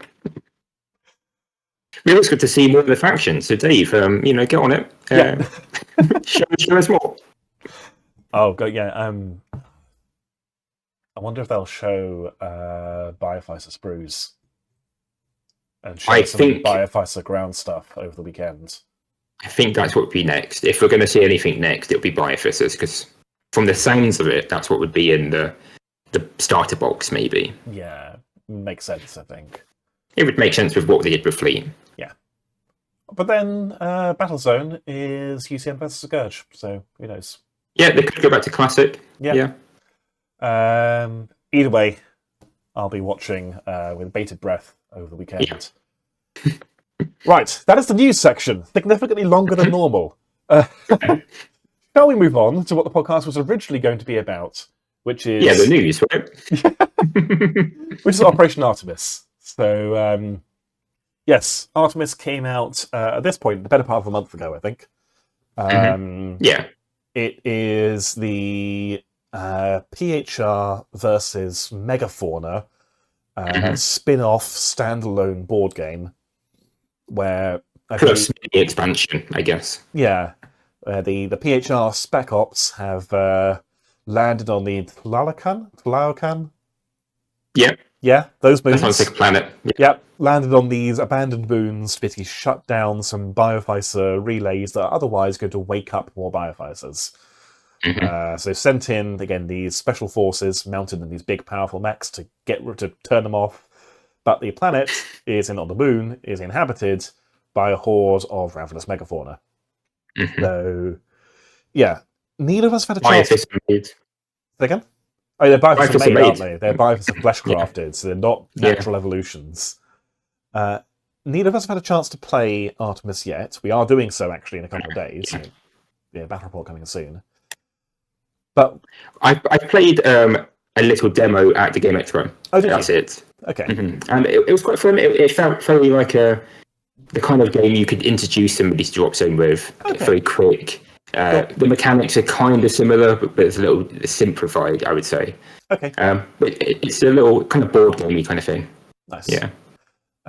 But the other side of it is, of course, all of the fauna and all of the new Type-9 Walkers are fully usable in Dropzone Commander. And they're all in plastic, so many people pick them up just for that. I see people brainstorming what to do with the Walkers in particular in PHR armies.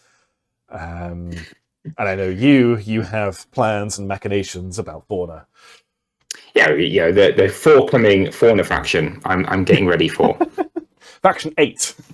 Yes, That's it. The big ship is piloted by Fauna. It's a suit. It's an arc ship full of fauna, and it just deposits them on the planet. We've got it. Yeah. We've solved it. We've figured it out. Thank you, Dave. I know you've been listening to me, and I appreciate it.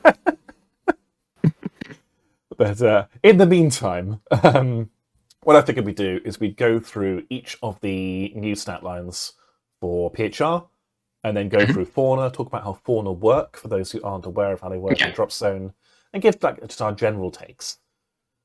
Is that good? Yeah. Okay. So let's kick off with the PHR. So yeah, you can see there the 4 walkers. You get 4 in the box.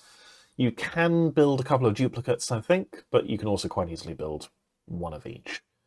I think one of each is kind of the fun thing to do, in the sense that they can kind of work together. Yeah, they can all do slightly different things, and you can then have your elite special forces, but in in Dropzone. Yeah. So let's go top to bottom, shall we? So they all share the same defensive stat line, and then how they differ with their weapons. So movement 5. That's already significant. Pretty standard. Oh, it's not standard PHR. An inch faster. Well, no, PHR walkers are like movement 3. Oh, okay. They're really quite slow. I think the heavy ones may be movement 2, but I could be wrong on that. Whereas these are quite nippy. And on the road, they're movement 7. On the road, movement 7. Rapid insertion 6, meaning their transport can go an extra 6 inches, then drop them off. Yeah, I think that's full speed for the transports. Just shy of it. Yeah, okay. Movement 16, so half down to 8, add 6, so 14. And then Near enough. Near enough, yeah. So these things are coming out, plus the 2-inch disembark, 21 inches away from where the transport started. Them jumping out with the close combat weapons is quite a cool strategy. Yeah, exactly. Yeah. Very different to how PHR usually play.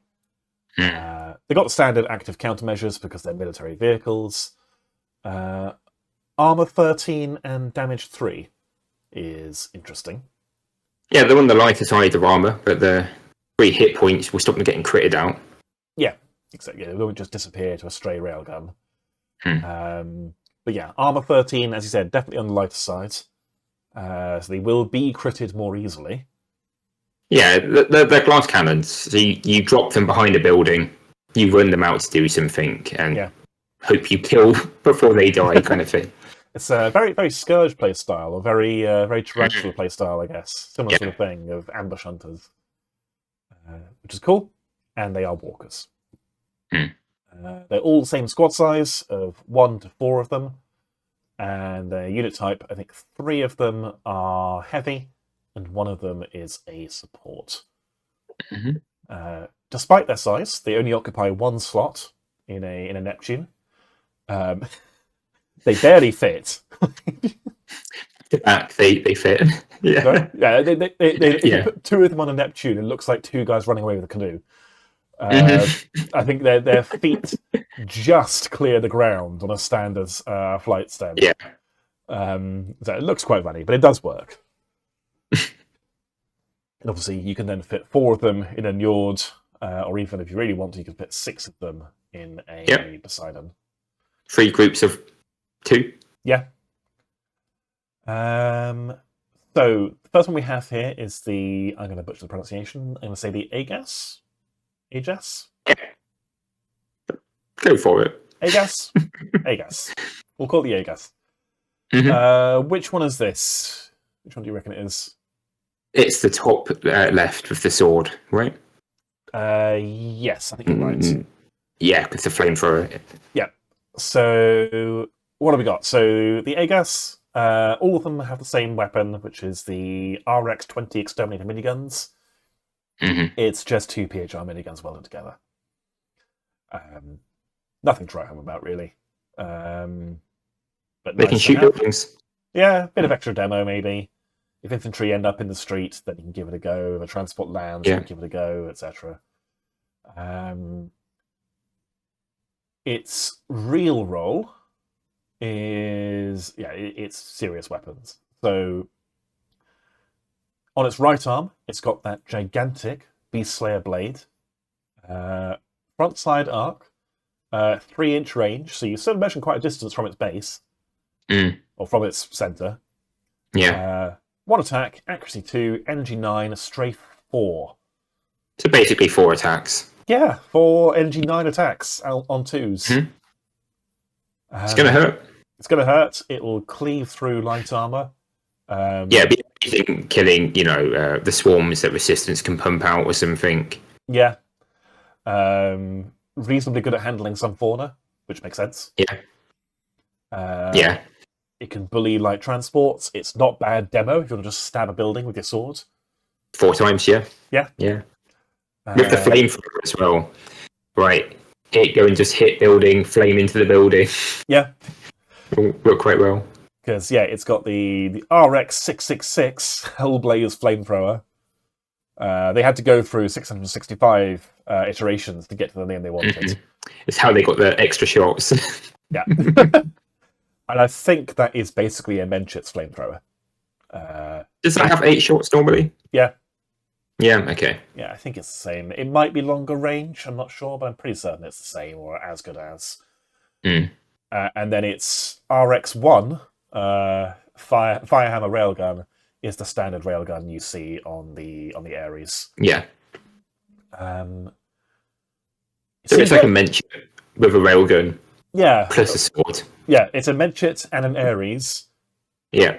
With a decent little anti-light armor weapon in a very fast package for 65 points. Yeah. It's a bargain. That's definitely a bargain. Like, it will die faster than will it? It'll die faster than Ares, but not that much faster. It's only armor 14. Yeah. Armor 14, 2 hit points. Armor 13, 3. You could see the surviving better because it can move away from things. Yeah, exactly. It doesn't have to take the fights it doesn't want. Whereas, no. An Ares or a Menschit is just going to go, well, guess I'll die. I'm going to get halfway down the street by turn 6. Yeah. You can get it in the opponent's face much faster. It's decent accuracy in all its weapons, so it can attack when it jumps out. I mean, Flamethrower is going to struggle, but the other weapons are fine. It could just be a really good demo unit with 8 shots from the Flamethrower, the machine guns, the 4 shots from the sword. Just going to slap a building. you're going to be hurting. It's a forest, especially. Oh yeah, a forest will evaporate. Yeah. And it's a menace to infantry with that flamer.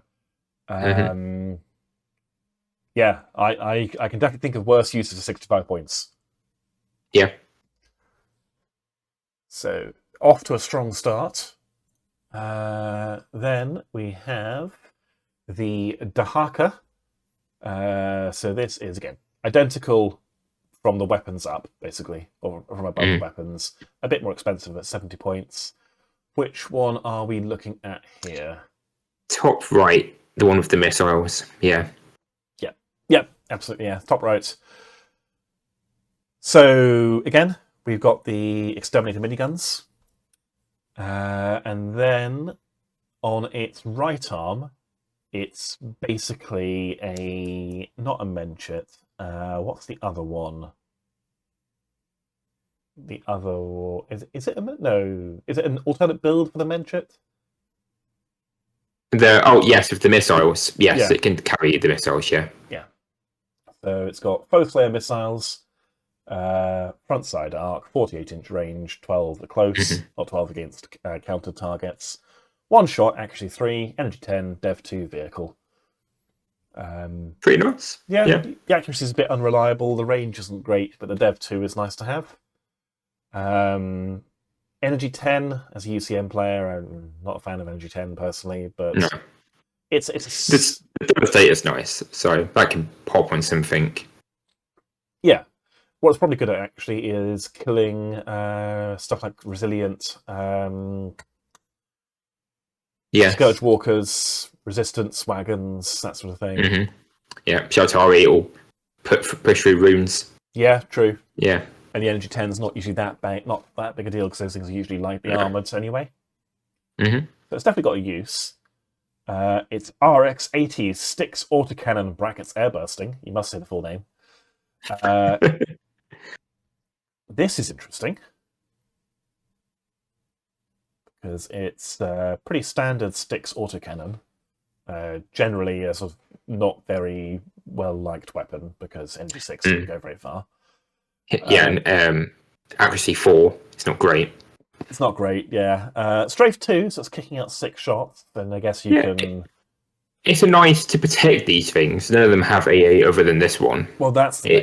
It's got AA. It makes it a very all-rounder. Yeah. Yeah. I mean, again, the AA accuracy 4 isn't great. You're going to be on 6s versus anything with evasion because it's AA 0. Mm-hmm.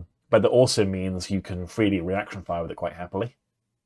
Yeah, and it's going to hurt, like drop ships and stuff like that. Yeah. Which is maybe what it's for. Yeah, so it shouldn't be ignored by any stretch of the imagination. Yeah, and certainly if you're running as a themed Type 9 list, having a bit of AA cover is nice on a fast mobile unit. As you said, this could hunt down. Yes, it could, yes. Sprint round a corner and hose it down. You should hit with 3. In fact, yeah, if you're shooting like, say, a Raven, you should hit with 3 shots. And, yeah, if you're not reaction firing, then damaging it on 4s, you should kill it quite reliably. So yeah, decent little weapon. And then on its left arm, it's got the Electro Gladius. You can tell they have. Which is the exciting weapon. Melee range of 3 inches. So again, it can reach forward with this melee weapon. 1 shot, only accuracy 3, but energy 12 and destroyer 5 up. It's fun. I don't think that's going to be what you want to use it for in a way. Because if you're running it forwards to 3 inches, you're already risking it. On a 3+, you're risking it again to get the one hit that's going to get you the kill. It's an interesting one. It's an interesting one. I think you're right. Its melee weapon is not that spectacular. When it goes off, it'll be nice. Obviously, you can't rely on it in one attack. It's too. I kind of think that's what you're paying for, though. I think so. Yeah. The AA cover is nice. The Foe Slayer missile is nice against some targets. So I don't think it's as strong as the AGAS. But I can see finding space for it. Yeah, if you want to do a Type 9 list, it's a good support for your other walkers because it has the AA. Yeah. Yeah, agreed. Shouldn't be too hard to find space for it. That's 70 points. It's not the most expensive thing in the world. For PHR anyway. Yeah, not bad. Then we have the Mithra Ordnance Walker. This one, I remember people seeing it going, it's how many points? So this one is a support rather than a heavy, which is generally much easier to find a slot for. Fit in, yeah. Obviously, heavies can only go in armor or HQ battle groups. Support basically everywhere other than HQ. But it has some of the biggest guns for support. It really should be a heavy. Yep. Yeah. This is pretty much 2, maybe. How many shots does an Odin have? With their laser weapon? Yeah. It has like 1. It's 1 shot. So it's 2. But I think it has 2 lasers, right? Or is it 1 laser and the other one has 2 of the devastator guns? Because an Odin either has 2 demolisher cannons, not demolisher cannons, 2 1 laser, or it has 1 laser. This thing has a twin RX 1000 battlefield laser, so 2 shots on the PHR laser profile of accuracy 2, energy 11, destroyer 5 up. That's already better than the Gladius because it's infinite range. So that's already the firepower of 2 laser Odins as a lane guard, except this thing can move to other lanes. Yeah, there's no movement fire on them lasers. No, none of these have movement fire. They're all really nimble. And then it's also got It's RXS 120 Obliterator Cannons, which is basically the firepower of 2 of the Odin smoothbores. So it's 4 Odins. 3 Odins. Three Odins, yeah, because the Demolition Odin has 2 smoothbores, and the Laser Odin has 1 laser. So this is the firepower of 3 Odins in one package. For 120. For 120 points. And it doesn't die any harder than the 65-point one. No. And with how movable it is, it can sit at the back of the field. All of them weapons are infinite range for what it wants to shoot at. Backfield, popping in and out from buildings, I think it'd be quite hard to kill. Yeah, true. I mean, if you were facing down 1 or even 2 of these with, say, your Shaltari, did you try and dive them to get rid of them? Or would you go, that's too far away to bother? Well, like I do with broadswords, I would just ignore it. You just leave it on the other side of the battlefield. Okay, fair enough. But this one's faster than a broadsword because it's moving 7 inches a turn. Because I think I'd try and chase it down. I think, whereas, say, I wouldn't bother trying to kill a broadsword on the back line, or I wouldn't bother trying to kill a laser Odin, for example, because that's 15 armor with a 5-up passive. This, I would look at it and go, no, I can take that. That's what are you chasing it with, though? Squad of Starspike drones. Okay, still, yes. You're going to have to send your gunships or Seraphim. An Eagle could kill it very easily because that's 2 shots, accuracy 1, energy 12. Obviously, line of sight. But they're not killing stuff, you know? No, sure. But in terms of how, I know it's earn back my points is an overused phrase in war games because it's an objectives game. It's not in a vacuum. But an Eagle costs me 90 points. If I can get in range, which I can move up to round 1, I can move round 2, move into range and fire. Yeah, and then I'm going to remove 120 points very reliably with a 90-point model. But if PHR are doing what PHR do, they've castled up at the backfield with their amazing AA. That no longer works. Of course. And then, if you have the complete backfield picture, then yes, there's obviously a lot more to consider. But I think I get my point I'm trying to make is I think it's very light. It can die. Yeah. I think it's squishy enough that I would try and get rid of it. Resistance would bring a drill in next to it immediately. Yeah. And delete it. There's ways to deal with it. Yeah. I don't know if it's overcosted. Is what I'm driving at, I guess. No, you don't think so? I think it's a nice gunboat, but it is just gonna die. As soon as it takes any pressure, it will die. Like all of these will. You shoot them with anything, they will die. Really. But I think you could play it very well, and I think you could keep it alive. Compared to the other ones that are very close range, they're going to have to get in the thick of it. Yeah, this one can be hidden and moved around a lot. I was going to say you could walk it in, but actually, because it's support, it can't go in an HQ battle group. You can still walk it in, though. You could walk it in to bring a whole battle group in round 2, I guess. You might just them. I mean, sure. I think Vanguards. Yeah, I think bring them in an HQ, but you can't. But yes, actually, you could put them in Vanguard just fine and just walk them in. You could arguably 2 of them, 1 in each Vanguard group.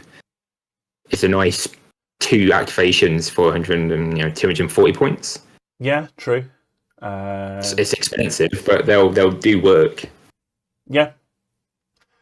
Okay. I'm coming around. Maybe they are pointed right then. I would feel nervous having something that fragile. You think they're too expensive?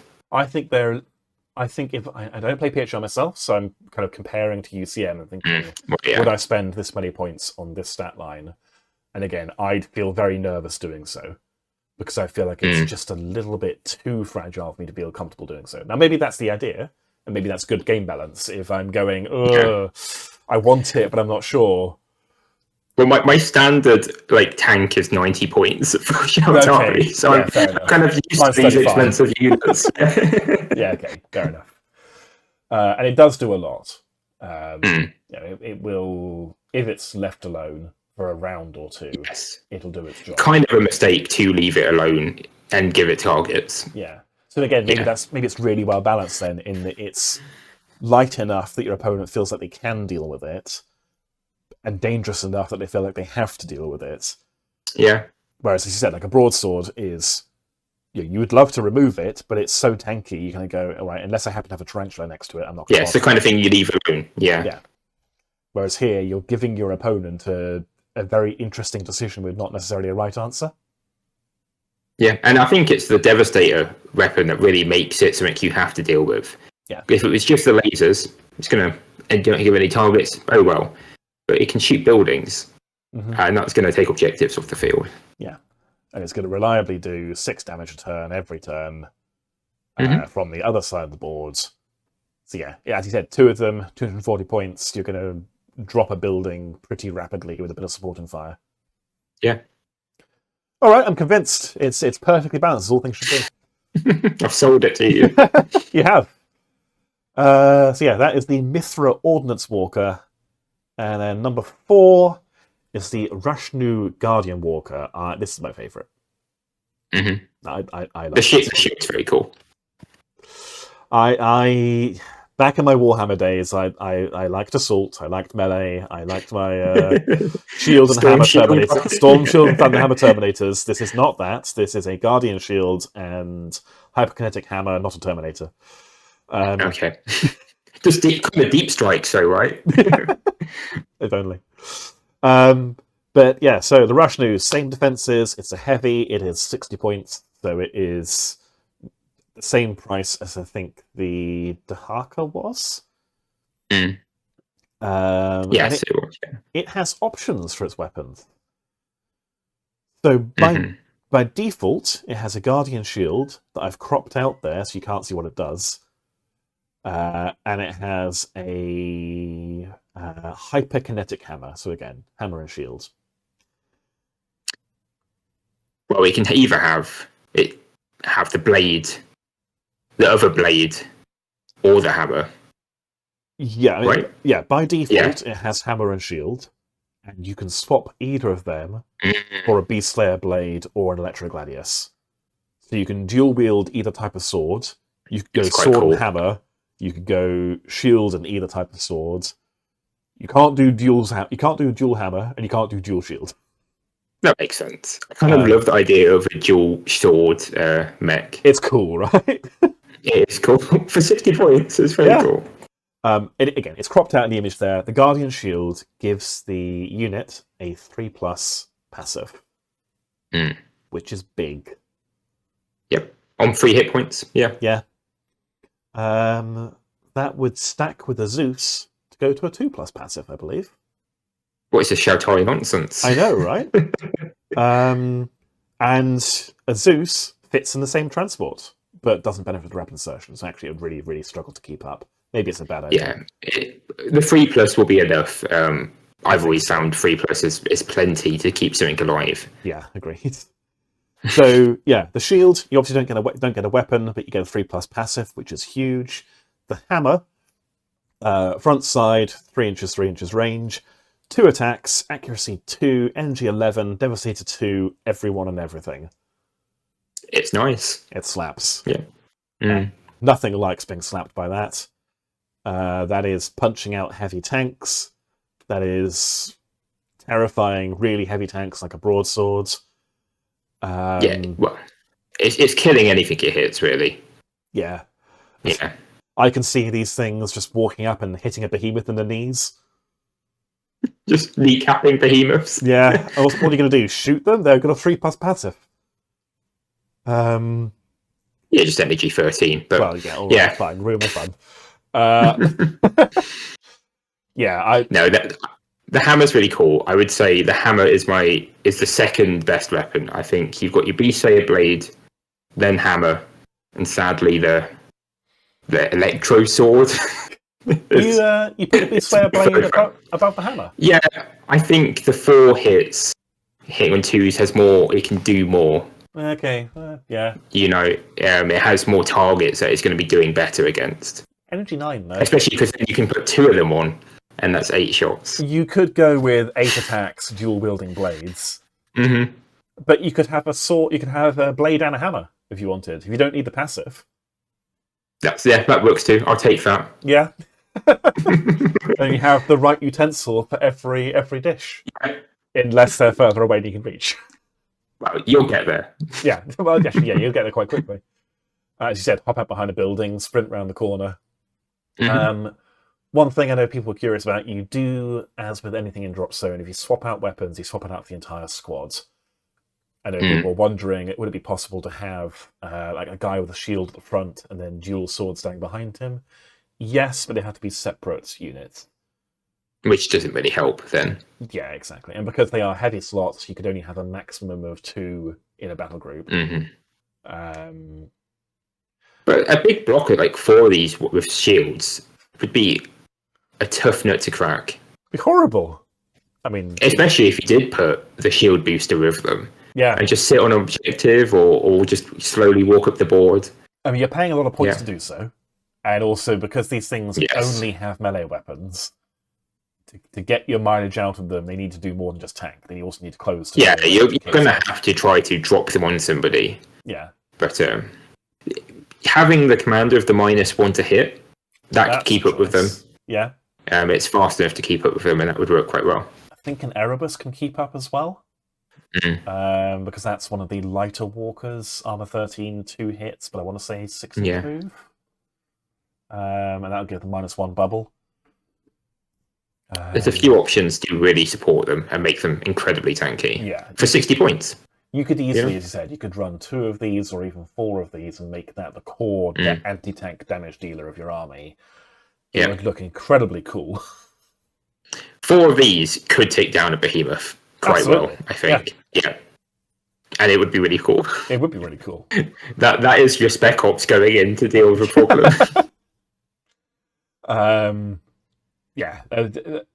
They're my favourite. I don't know which one's the most competitive. I think I'd probably say... Who had the Flamer again? I would feel with the Flamers, yeah. The A-Gas, I think, is the default if you want to run a good one, because it's effective at all ranges. Flame is always useful. The sword is good. The railgun can threaten anything at energy 11, so as it's a nice all-rounder. All-rounder, that would be my go-to. The Dahaka is fine. Not the most exciting. I think it's trying to do a lot of things. Doesn't do anything that well. I wasn't a big fan. Yeah, no. It's not bad, but I think you might find better use of 70 points. Yeah. The Mithra, again, I'm coming around to it. I can see these as solo operatives in Vanguards. Yeah, I think that's a really good use for them. Yeah. But yeah, my brain says A-Gas, my heart says all rational. Just because of the shield and the hammer, right? I just like hammers and shields. I just think they're just cool. paint them blue and they can be Ultramarines. It's fine. Exactly. There's something delightfully absurd about a giant mech with a giant hammer and a shield in the far future. You wouldn't catch UCM doing this nonsense. This is very PHR martial superiority. Well, it's why I've always liked Ronan. It's so stupid to have a giant mech with a sword. Having more swords, it's great. You know these guys would duel Ronin. They would have a proper honor duel. And dominate. Yes. Yeah, the Ronin lose that fight. Poor Ronan. Okay, we need a Shaltari need one of these, yeah. The expansion to Operation Artemis, it's a Shaltari versus Fauna. I've heard a crash as my cat dismounted the windowsill. Knocked over another boat. My fault. No, we're good. He's just staring at me. He probably wants food soon. So, yeah, PHR Walkers, I think we're most on the same page. Really cool, adding loads of stuff to what you can do with the PHR army. And I think they're all usable, to be honest. If you did buy it, you'll be able to get them all in a list and they won't feel like erased points. Yeah, absolutely. You could certainly, you could pick up the box, build what you want, and you're going to have fun with it. Yeah. Cool. Then we have the Fauna. So, Fauna are weird. They've had a full update. So the base rules for how Fauna work have been updated. And then the stats of every single Fauna unit have been updated as well. Yeah. So shall I run through, basically read this out and paraphrase it for how they work? Yeah. Yeah, for the uninitiated. So taking Fauna, you take them in a single beast battle group. So this is a separate battle group to the rest of your army. It can't consist of more than 15% of your total army's points for a clash or a battle. That is, I want to say up to 1,000, up to 2,000 points. Other way around, sorry. A clash and a battle, I think, are up to 2,000, up to 3,000. Yeah. Or up to 20% for skirmishes, which are 1,000 and below. And you ignore the normal restrictions, so you can obviously fill out your beast battle group. So in a standard game, like most people play Clash, which is about 1750. You're looking at, what's that come to off the top of your head? It was around 200 when I did it. Yeah. Yeah. I'm doing some maths. 262 and 5. Okay. 0.5. You can't have 0.5, so we've got 262 points to spend on Fauna in a standard game. You can get you a good bit of Fauna. Yeah. All Fauna, including your army, start the game in readiness, regardless of normal scenario rules. They'll never start in reserve. They'll never directly deploy. You only activate your Beasts battle group after all other non-auxiliary friendly battle groups have been activated. So you've got to do your entire army first, and then your Beasts do their thing. And when they deploy, unless stated otherwise, they're placed along the board at any point along the center line between both players' deployment zones. So they have to be exactly 24 inches from each player's deployment zone, but anywhere. Which is the biggest benefit of them, really. Yeah. You can get them in the opponent's face immediately. There's no minimum range. If I'm on the center line, you can put your model touching mine if you want to. And you probably want to have them closer to your opponent than yours, because when you activate a Fauna, you don't actually have that much say in what it does, because it's a wild animal. Yeah. When you activate it, it must make a move action, move as close as possible toward the closest non-garrisoned unit in another squad. So they won't charge themselves. They will charge other Fauna, though. So move as close as possible to the nearest unit that's in another squad, not in a garrison, and then attack with any and all weapons that it's able to, even against different targets. Not quite sure what that means by different targets, because I assume you put everything into the closest target. I guess if it couldn't hurt something with a weapon, it would use that weapon against something else it's near to. Well, it doesn't say that. And this is going to be possibly... It can't use a weapon against something it can't hurt. Is that in there somewhere? Right. If two or more are tied for closest, you choose which unit to move towards. Oh, yeah, no, it says literally that, what you just said. If a Fauna squad will not be able to cause damage to the closest non-garrisoned unit in another squad, like that unit being an aircraft, or I guess the armor being too high, it moves toward the closest unit in another squad it could cause damage to instead. Yeah. So in theory, if let's say you've got an Energy 3 weapon and an Energy 13 weapon, and you charge, say, a tank, you'll put your Energy 13 into the tank directly in front of you, and then if there is something in range, like infantry, you'll put the Energy 3 weapons on them instead. Yeah, okay. Rather than wasting it on the tank you can't hurt. Yeah.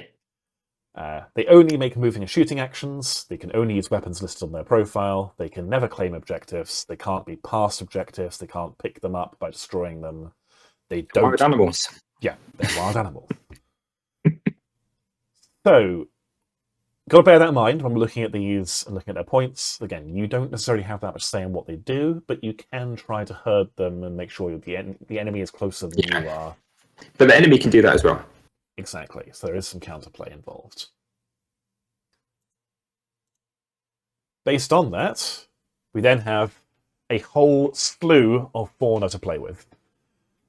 So from the top, we've got the Return of the King, the Apex, available now.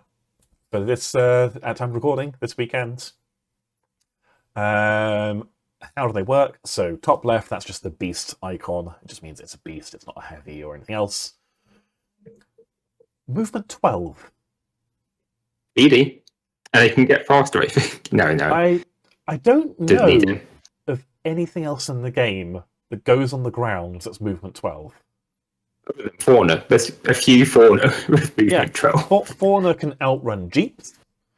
Fauna can outrun skimmers, including Shaltari skimmers. They can outrun some aircraft. They're bred to live on the ground. So clearly...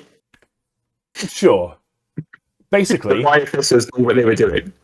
Yeah, I suppose so. Basically, this thing is never not getting to something. No, which is kind of what you want in a way. Yeah. Like, it turns up, and then it's going to attack something in round 2. And you're going to put it exactly where you want along that central line. So unless I, as the other player, I've been incredibly conservative.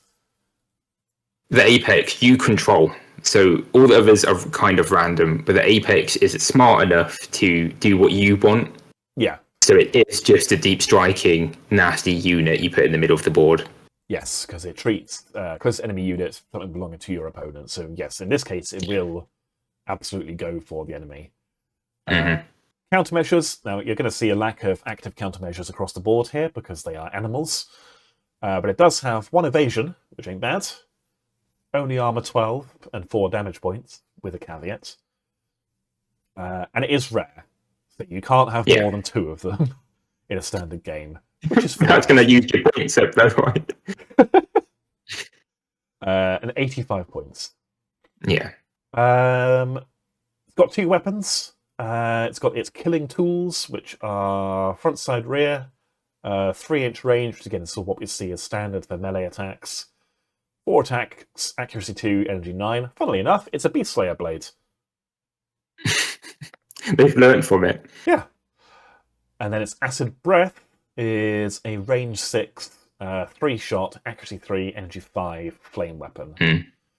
But these can change with its modification. Yeah, because they've been tinkered with, haven't they? So it's a highly adaptable creature and has a variety of biomorphs across a number of worlds. Start the game, roll 1d3, and apply the result. On a 1, it is a Ferrum Apex. Its killing tools gain strafe 2, so it's now dual wielding Beast Slayer blades. Yeah. And increase its damage points to 7. Which is gross. Yeah, that's now basically as tanky as a Ferrum drone base. It gets worse, so it gets worse. It gets worse. That's not necessarily the good one. If it's a New Eden Apex, you increase its countermeasures to evasion 3, so -3 to hit it in effect. And at the start of its activation, it recovers 1 lost damage point. That's whatever. It's not bad, but you'll still... Evasion 3 is nice. Evasion 3 is nice, but still only armor 12 means you'll get hits through... Area weapons will eat it. Yeah. Flame weapons, some flame missiles will eat it because only armor 12. And then we have the Magnum Apex. Increase its armor to 15 and increase its killing tools to energy 12. Yeah, you're no longer eating it anymore with flame weapons. No, you're no longer hurting it with most anti-armor, in fact.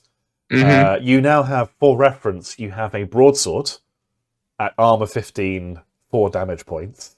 Yeah. Armed with... what's the best comparison? Armed with two hammer, 2 hammers. Yeah, sure. Armed with 2 hammers. Christ. Okay, so you hope you roll a 3. Or a 1. You got, I think 1's okay. 1's like the middle. Yeah, I think New Eden is a bit disappointing. 1 you're happy with, 3 you are giggling. A bit of roulette for your 85 points, you know, bit of gambling. I know some people just say it'd be nice to see them as separate stat lines or separate points, because you could argue that a New Eden Apex is not worth 85 points, and a Magnum Apex is worth more than 85 points.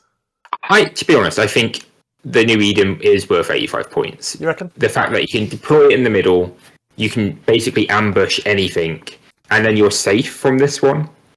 Yeah, true.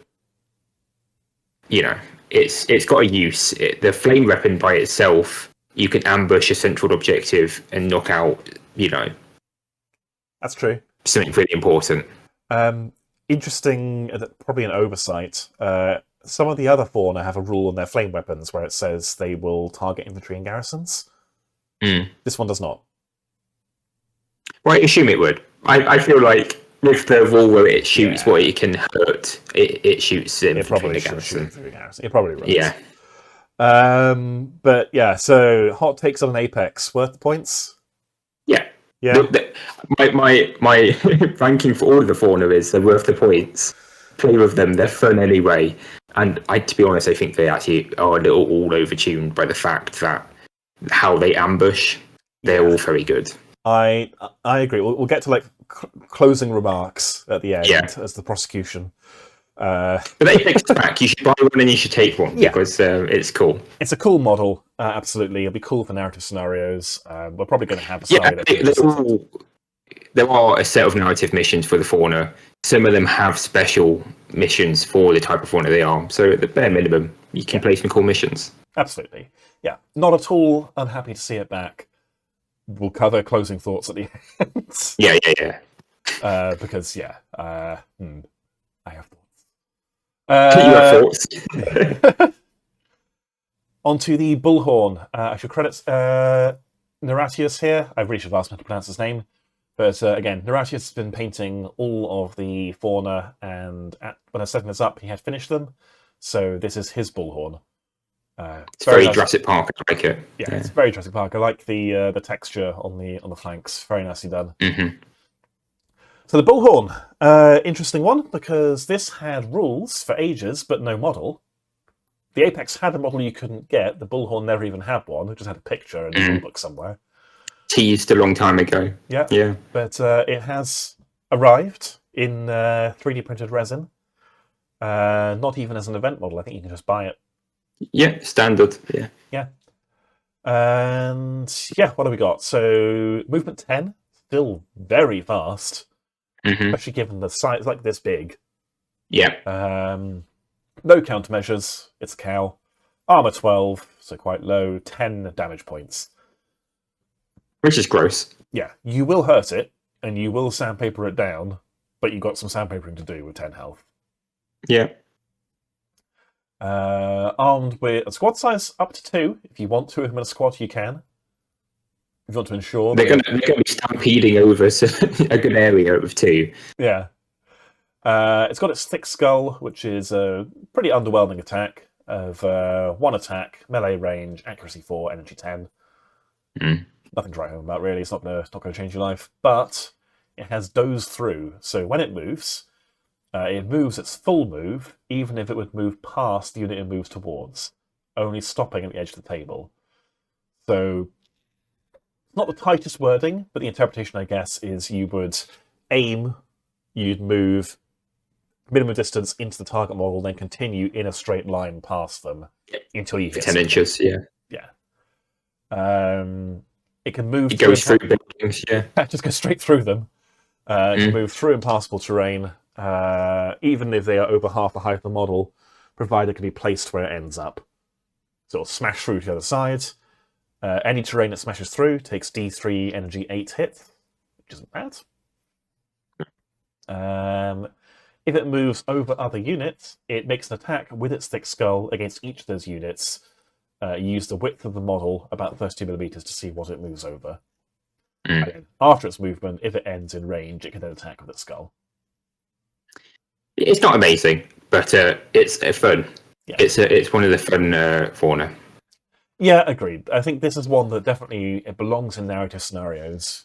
I cannot see myself as a sweaty, serious tournament player going, yes, bullhorns. That is my path to the podium. Two bullhorns, usually at 400 points. I mean, credit for trying. More power to you if you do it, but I think it's unlikely, particularly as this is more expensive than an Apex.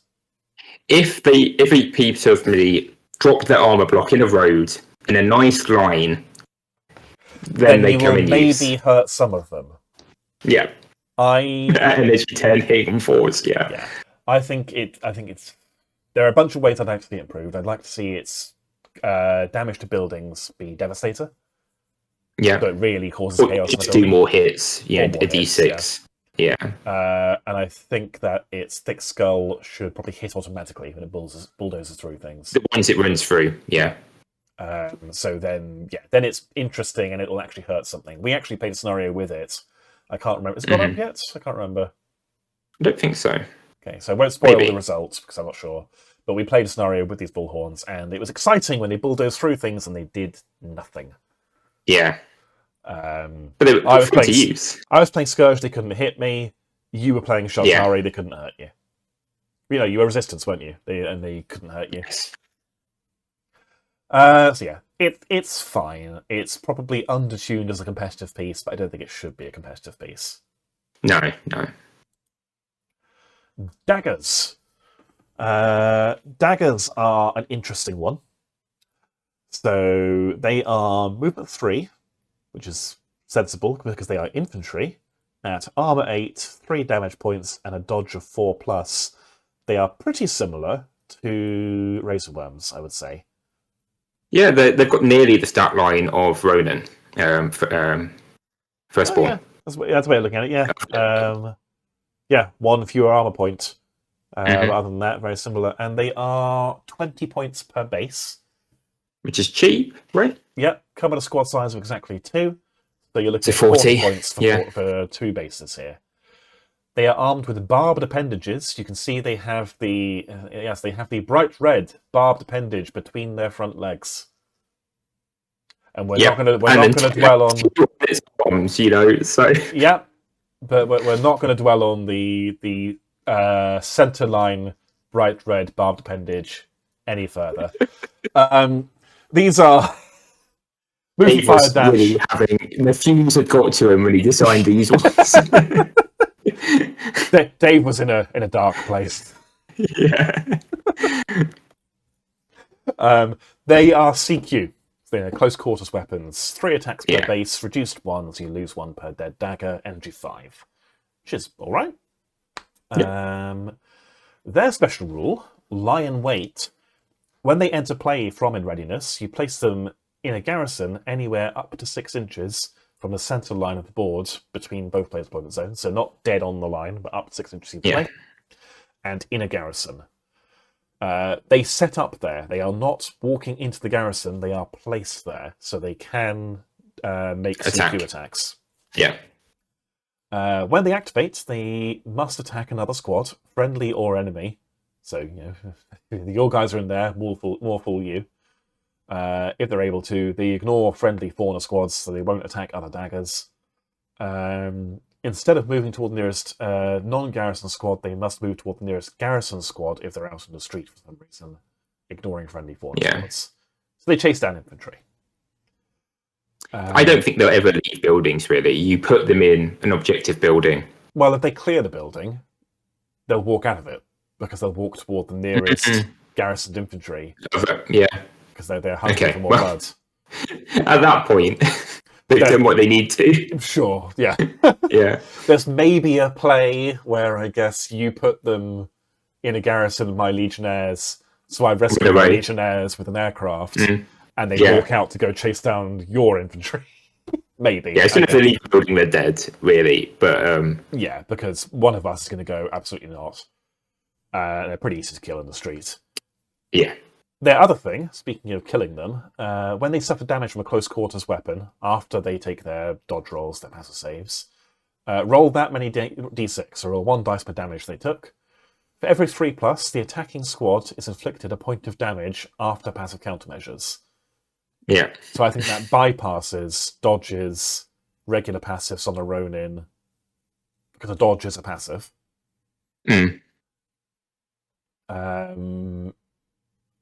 Unclear. Well, you get your passive because it's after passive countermeasures. Oh, right. You reckon you make the passive roll, so you get. You wouldn't get dodge, but you would get passive. Well, dodge is a passive. Oh no, dodge is a passive, but only against CQ attacks and collaterals. Yeah, where passive is a passive. Sure. Yeah. Okay, so yeah, if you have a native passive like a Ronin, you'd get it, whereas a Spec Ops or a Firstborn would not. because they're exploding, I think, or stabbing you. Stabbing you with their barbed appendage. Don't think about it. Yeah, resolving against the most damage unit first. The defending player deciding if there's a tie.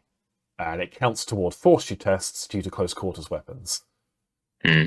So, yeah, as they die, 2/3 of the time, they're going to take somebody with them.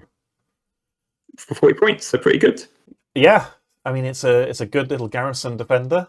I mean, for 40 points, I could have legionnaires who would also require transport. Sure, they can search, but they can't fight their way out of a wet paper bag. No, but you're paying for the ambush, really, aren't you? Yeah. So, or I could basically put them in your garrison and make them your problem.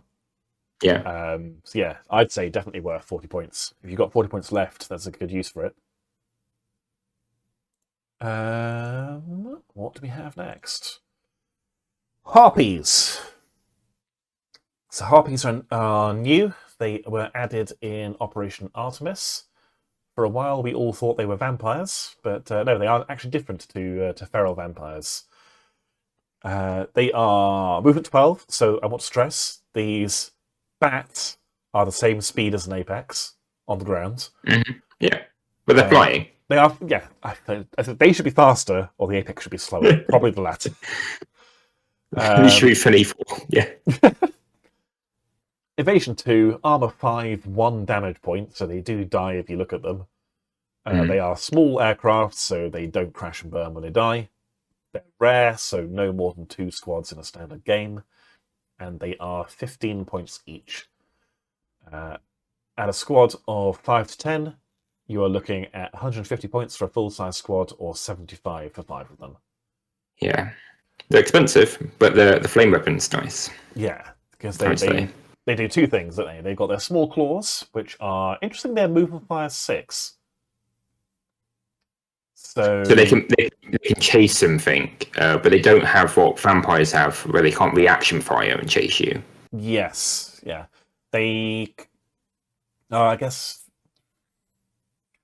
Again, this is one thing that's maybe needs a bit of tightening up. If, let's say, there is an aircraft that is range 2, so let's say it's 9 inches away, does the Harpy full move toward the aircraft and then be unable to attack it? Or let's say it's 8 inches away. Does it full move as close as possible, like it has to? Or does it move its move and fire and be able to attack but not be as close as possible? I think they meant to move to the closest thing they can attack. Okay. So you reckon it would move into range 6, and stop? Yes. That would take priority over moving maximum distance. Yeah, because they don't move towards stuff they can't attack. Right, okay. If they have targets they can attack. Yeah, I can see the point. Yeah. But yeah, so movement fire 6, range 2, so slightly shorter than most melee weapons, but that's okay. 1 attack, accuracy 3, energy 5, AA 0. They have focus 1, and they can and must always combine shots with focus.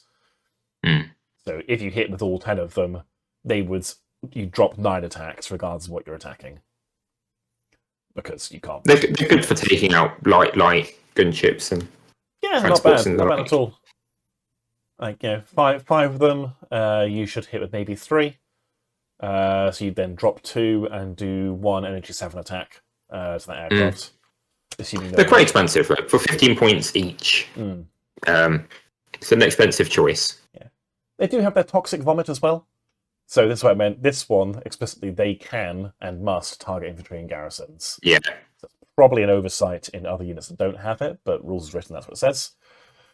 Toxic Vomit is an 8-inch, 2-shot, accuracy 5, only 5, energy 3 flamer. So I guess... But if you had a unit of 10, that's 20 shots. Yeah. Well, it's also 10 collateral damage, because you targeted the garrison with 10 flame weapons. And that will probably do more damage than the flame as well. Yeah. Yeah. It's got a pretty good range. Yeah, it's not bad. 8 inches, no move and fire. Again, I would want some clarity as to how this thing prioritizes targets. When it's got a move and fire stat on one weapon. And one weapon will always must go for stuff in garrisons, and one weapon will go for an aircraft. etc. It can be cleared up in an FAQ, but I think it needs a bit more time in the oven. Yeah. But looking at it, like rules as intended, how we think it's supposed to work. What are your takes? Would you take Harpies? I would take any of these. Honestly, I think they're all really fun, and I think they all have a use. Okay. In the sense of how you deploy them, you can play with them really well. Like, again, you put these near an objective building, you can't go in it, because you're just going to get flamed and it's going to start whistling away at you. Yeah, true. And flying up to it with a rapid insertion transport. You fly a light transport next to it and they're just going to kill your transport. Yeah. So, what these are is incredibly inefficient to kill. Yes, that's right. They are armor 5, 1 hit, evasion 2. But your AA guns are killing one at a time. Yeah, I was going to say infantry can give it a go, but reduce drops you down to 1 attack. So you can kill one of them with your infantry squads. The only weapon I can think of that's really efficient at killing them is in India, because it has an area AA weapon, and it's not efficient because that's a 300-point behemoth. Yeah, I can see them being incredibly... You'd never bother, right? You would never actually shoot them. So they would be and then there was being really annoying. Yeah. Yeah, not bad. I can definitely see uses. Maulers! These are mine, actually, these Maulers. I painted these ones. And you can see my feral vampires in the background as well. So the Mauler is 30 points, squad size 3 to 6, so you're looking at 90 to 180 points for a squad. It's quite pricey, potentially. Movement 12, again, so ludicrous speed, no countermeasures. Armor 14, 2 damage points, so that is a PHR Walker. That's a Type 1. Rare, so you can't have more than 2 squads, but I don't think that's much of a risk, really, because the points, you probably wouldn't have more than 2 anyway. No. They're really good. The weapons are tasty. Yeah. Really good, yeah. So claws and teeth, 3-inch range, 2 attacks, accuracy 2, energy 9. So I'm going to use it as the yardstick. So that's half a Beast Slayer blade per Mauler. Yeah. Or if you prefer, it's a katana with twin cannons. But I guess the Beast Slayer blade is a better comparison because it's the same range. Yeah. And then a corrosive stream. This one really got a glow up with the Fauna update. Because this is 6-inch range, full and countered, 3 attacks, accuracy 4, energy 10. So each of these 30-point models is throwing out 5 respectable attacks. Yep, with a movement of 12, so it's going to get anything it wants. Yeah. Again, like the Apex, it is getting into combat immediately when it deploys. And it is... through weight. It's probably killing whatever it looks at, yeah. Yeah, like weight of attacks, it's going to tear apart a saber, because it'll get one of these through, I expect. It's going to damage or destroy an Ares. It's going to take chunks out of like light Sheltari walkers, heavy walkers as well. Yeah. The only thing is, it's only ever going to kill one thing. Yeah, it'll put both weapons into one target. And even if you have a squad of 3, well, you will have a squad of 3, it's hard to get them to target different things. Yeah. In fact, it's impossible, I think, because they would always go... yeah, there are ways it would work, I suppose. Would they break coherency voluntarily? Never mind. Not covered. Starting to go in the FAQ, maybe. But it's still incoherency, but you'd still struggle to get the distances if you were playing against somebody sensible. I think you're right, yeah. But yeah, I hadn't even factored in you'll be attacking with 3 of them, so actually that is 6 decent accuracy, energy 9 attacks, and then 9 accuracy 4, energy 10 attacks. You can take, like, scorpions with these things, you know. Yeah. What is your take? I mean, I know you would take them. Well, they're very strong. They're too strong, really. But it's good to see that they're now usable. There's always the risk that they turn around and attack you, so that's got to be factored in. But they are nasty. See, I don't agree there's much of a risk of them going for you, because movement 12, they're going to dive into the enemy line. Yeah. Well, if the enemy's smart, they land a light ship to pull them away. I suppose, yeah, you can throw a Condor light into them, buy yourself a turn.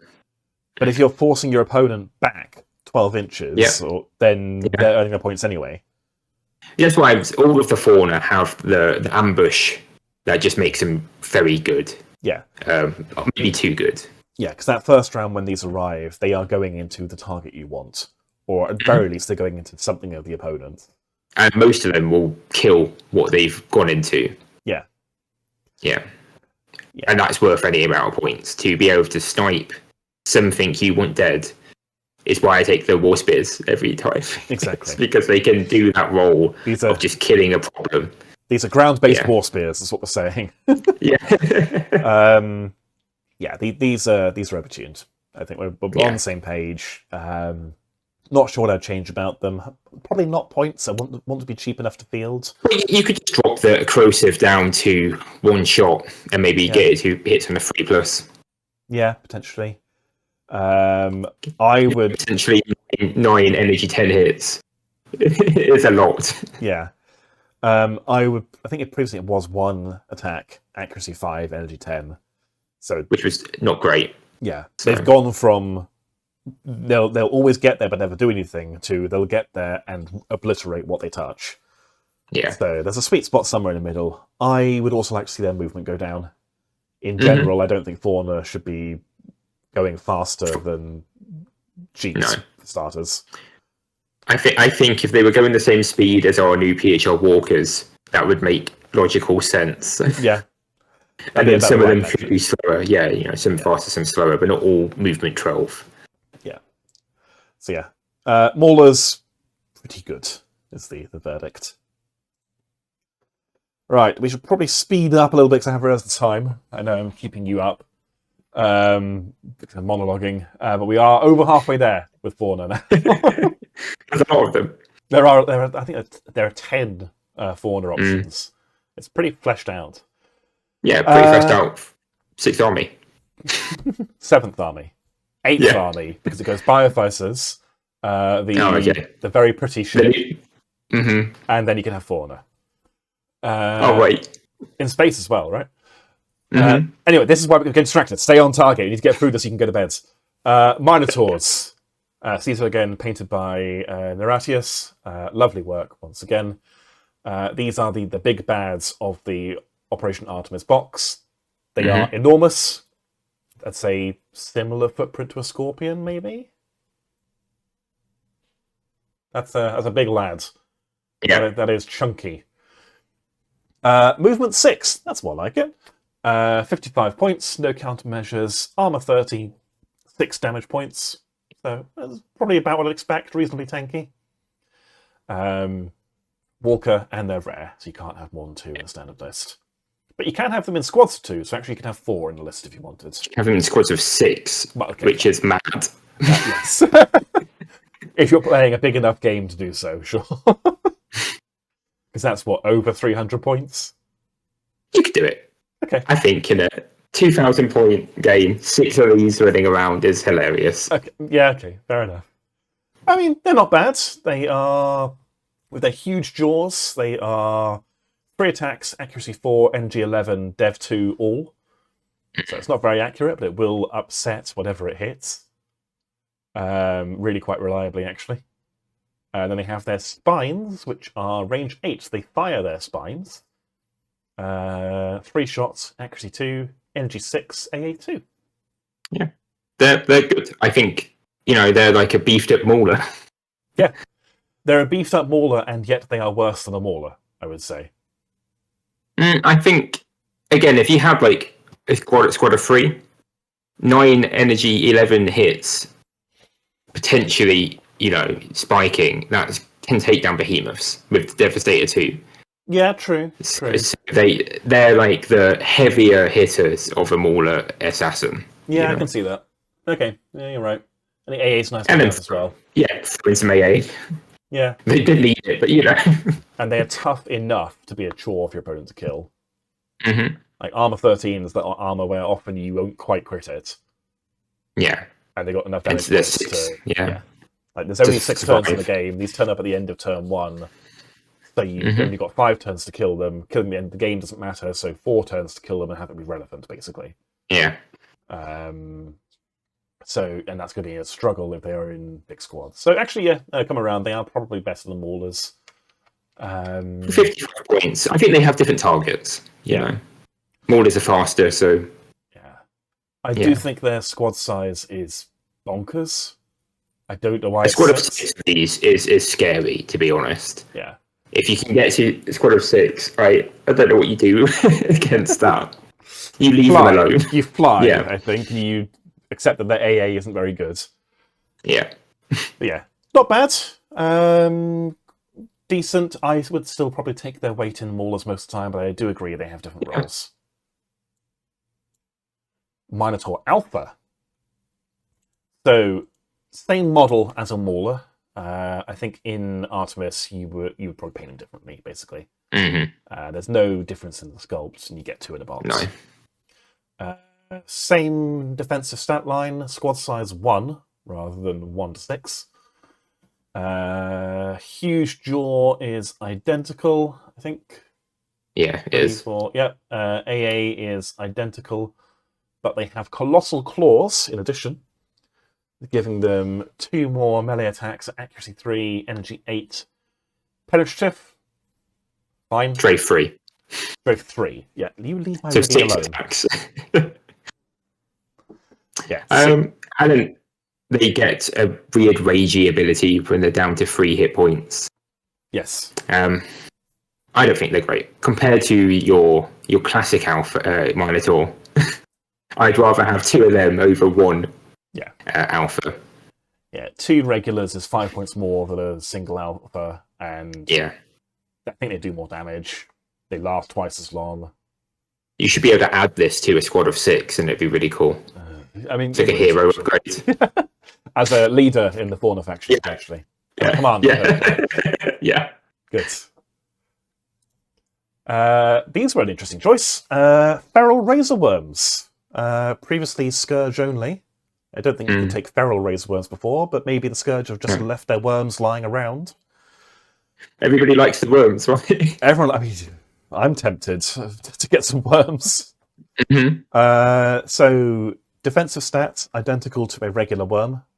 Armor 8, 3 hits, infantry 2+, dodge 5 up, rare, thank God. Squad size 1 to 3, so you can buy a single worm base for 25 points. And I would challenge you to find a better use for 25 points at the end of your list.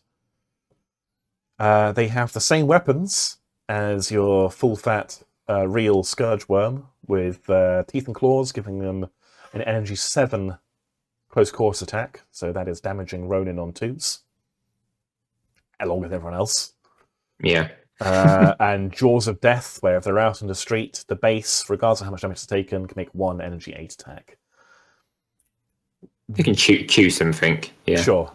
Where they get spicy, though, when they enter play from in readiness, this is not quite the same as daggers, but they set up anywhere on passable terrain, so not in a garrison, at least 6 from all... anywhere on the board, on passable terrain, at least 6 from any non-garrisoned enemy unit. So you can be right next to a garrison if you want, with enemy troops in it. Instead of moving toward the nearest non-garrison squad, feral Razorworms must move toward the nearest garrison squad if they are able to, ignoring friendly fauna squads. So they just crawl in a building as soon as they get on the board. Exactly. Yeah. Like, daggers appear in a building near the centre line. These set up next to and then slither into a building. But it's anywhere, which is the main thing. Yeah. End of round 1, 25 points. It's at the bare minimum, it's a denial of a searching for a turn. Denial of a searching. They're quite hurty, quite fighty. They're annoyingly hard to kill, especially if you put them into like resistance fighters or legionnaires or other non-CQ experts. Yeah. And they arrive at the end of round 1, wherever you want on the board. The only thing is you could maybe safeguard a garrison. No, even then. was going to say you could safeguard it by having like APCs parked outside a building, Hmm. but you just put the worm on the other side of the building, move its 3 inches, end within 2 of an entrance. So you Yeah. have to completely zone out the outside of the building to do it, which is quite difficult to do. You could even have them just killing APCs. Oh, I mean, guess sure. not with the. They need to be 6 inches away Yes. from. So you couldn't get them to go and kill an APC. No. So they could slowly slither toward, but I think it's just there for completion's sake rather than tactics. Yeah. But yeah. Thoughts? I would take daggers over the worms. You would? Just because of they can attack the turn they come in. Okay. Where these are going to crawl in a building and sit there to then die. I'd like for denial of a search, but by turn 2, you're not going to be searching, really. See, I would take them over daggers because of where you can put them. Because daggers are the central 12-inch strip along the middle of the board. I don't need... Which is where most key objectives are, though. It is where most key objectives are, but that's also where my actual CQ troops are going and my flame weapons can reach. And I can smash the building if I need to. Whereas what I would love to do is just go, okay, 75 points. There are 3 worm bases in your backline objective. Yeah, that's fair. But they won't go into a building that doesn't have somebody in. That's true. So it's have you go in there first. Yeah. So it's maybe a game plan where you know the worms are coming, and so you don't go into a garrison round 1. Yeah, you would leave, and then they're kind of stuck going into the place that daggers would go to. Because yes, in fact, instead of moving toward the nearest non-garrison squad, feral razorworms must move toward the nearest garrison squad if they are able to, ignoring friendly fauna squads. So actually, if you've brought your worms, the counterplay, I guess, is I don't enter a garrison round 1. You do, and your worms, wherever you put them, they now move 3 inches toward your garrison every round. Yeah, maybe you just deploy them in the corner somewhere, nothing crawling across the board, right? So yeah, you're right. There is counterplay. The daggers are probably more useful. But if I had, they have use though. Yeah. And again, because they're squad size 1 to 3, you can fit in 25 points. Like when I'm down to 25 points, I'm looking at either an extra Legionnaire base, AA missiles on a Vulture, I guess, or seeing if I can find 10 more points for command level, which I can't. Or you can take 6 razor worms, 4 lots of daggers, and just all of the objective buildings are full of fauna now. I suppose, yeah, and then bring along a single squad of, I don't know, Pungari or something to find one objective and win 1-0. Who's playing objectives in this game anymore? Oh, I see. Okay. No, but you could. I feel like you could swamp central objectives really well with them and stuff. I think so, yeah. And yeah, that's the point, of daggers versus razorworms. Why not both? Okay. We're almost there. 2 more to go, and then you can go to bed.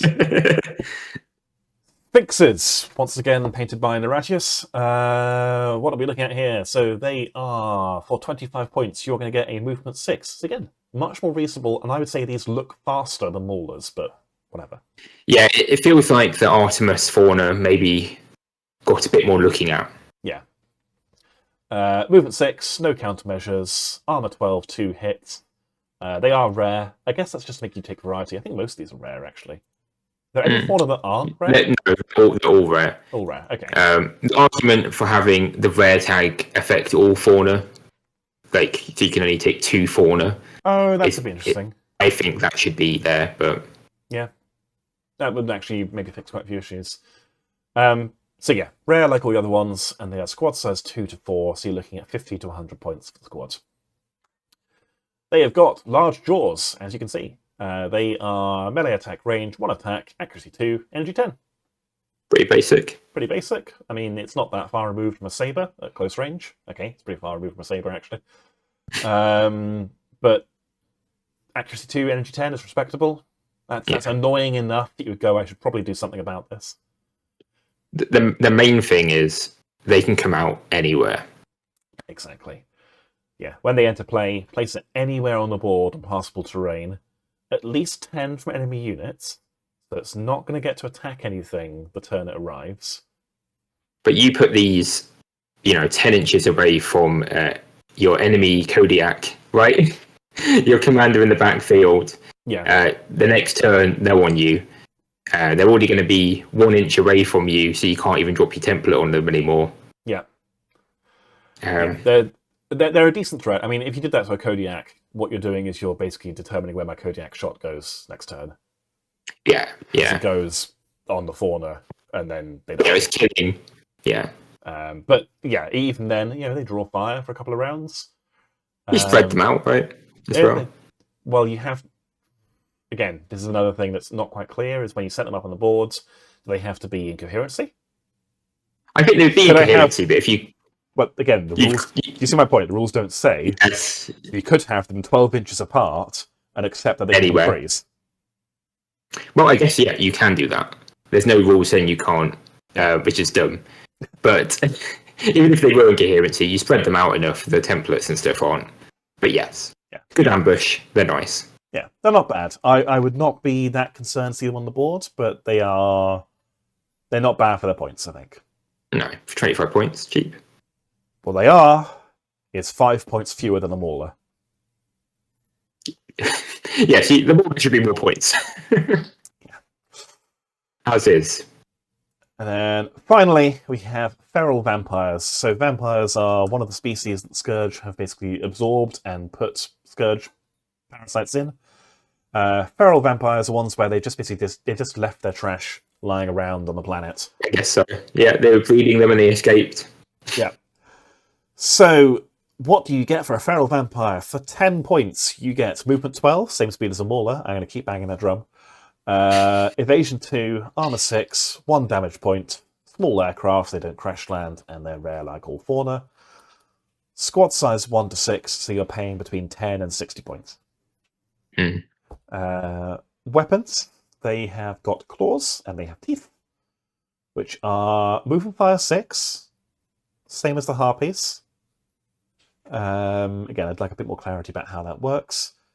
They are melee range of 2 inches, 1 attack per vampire, accuracy 3, energy 5, AA 2, so a little bit better than the Harpies at AA 0, I think. They're quite nice for fast movers. Yeah. Depends on the fast mover, I guess. They would drop a War Spear from evasion 5 to evasion 3, so still hit on 6s. Well, true. Yeah. They will hit Go. No, I was going to say, yeah, no, you're right.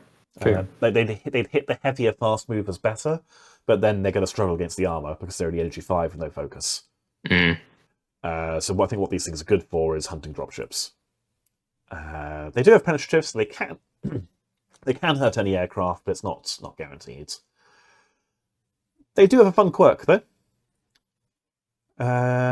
Which is diving interference. So once each round, when an aircraft squad, friendly or enemy, makes a moving action within 6 inches of any unit in this squad, the squad must reaction fire with claws and teeth against that aircraft.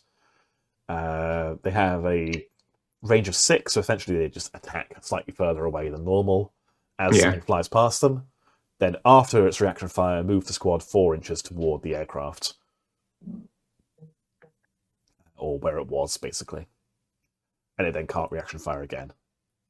But it can shoot in its turn and reaction fire, which is pretty nice. Yeah, exactly. So they kind of create a small no-fly zone. Where they will react to aircraft, move within 6 of them, fly up to them and bite them. They're not terribly effective. But for 10 points, you have a few points at the end of the list. Why not throw one of them in? Yeah, exactly. Yeah. And because they are squad size 1 to 6. Yeah, so you can really spend your last 10 points here and there. Just have a landmine in the middle. Yeah. Exactly, yeah. Yeah. And when you place them, yes, they'll go toward the nearest thing they can hurt, but at energy 5, that's mostly going to be aircraft. Mm-hmm. Because anything that's armor 12 or above, they're not going to be able to ding. No. So yeah. Thoughts? Would you take vampires or harpies, do you think? I guess they're different roles. Harpies. Harpies? They have the better AA in a way, and the flame is just too good. Yeah. I guess they're a bigger cost though, right? Because you have to take a squad of 5, whereas you can slot in a vampire where you want to. Yeah, I guess. I think you would want the vampires to be a bigger squad anyway, so they're actually doing something. So. Well, and again, if you don't, well, rare actually. So yeah, you'd have 2 squads maximum. So yes, you can't have 6 individual vampires all over the place. Cool. That is it. We did it. We got to the end of all the fauna. We made it. Yeah. What are your? You go first as the defense, and then. And the defense. Well, I'm really happy. Who makes closing arguments first? Prosecution or defense? I think I do. It doesn't matter. What are your thoughts? I'm really happy Fauna are getting some love. We're getting new Fauna. They're usable now. I think they've gone a bit too of a side to the point where I wouldn't feel comfortable taking them to defense, or I think they're very much the kind of thing you ask your opponent beforehand, let's play a Fauna game. Yeah. Kind of situation, because they're arguably too good. You can win games by taking Fauna, I think. Yeah. But they're really cool to have, and I want to see more coming from TT. Including that's my closing statement. Yeah. All right. On the whole, I agree. I think it's cool to see them. I'm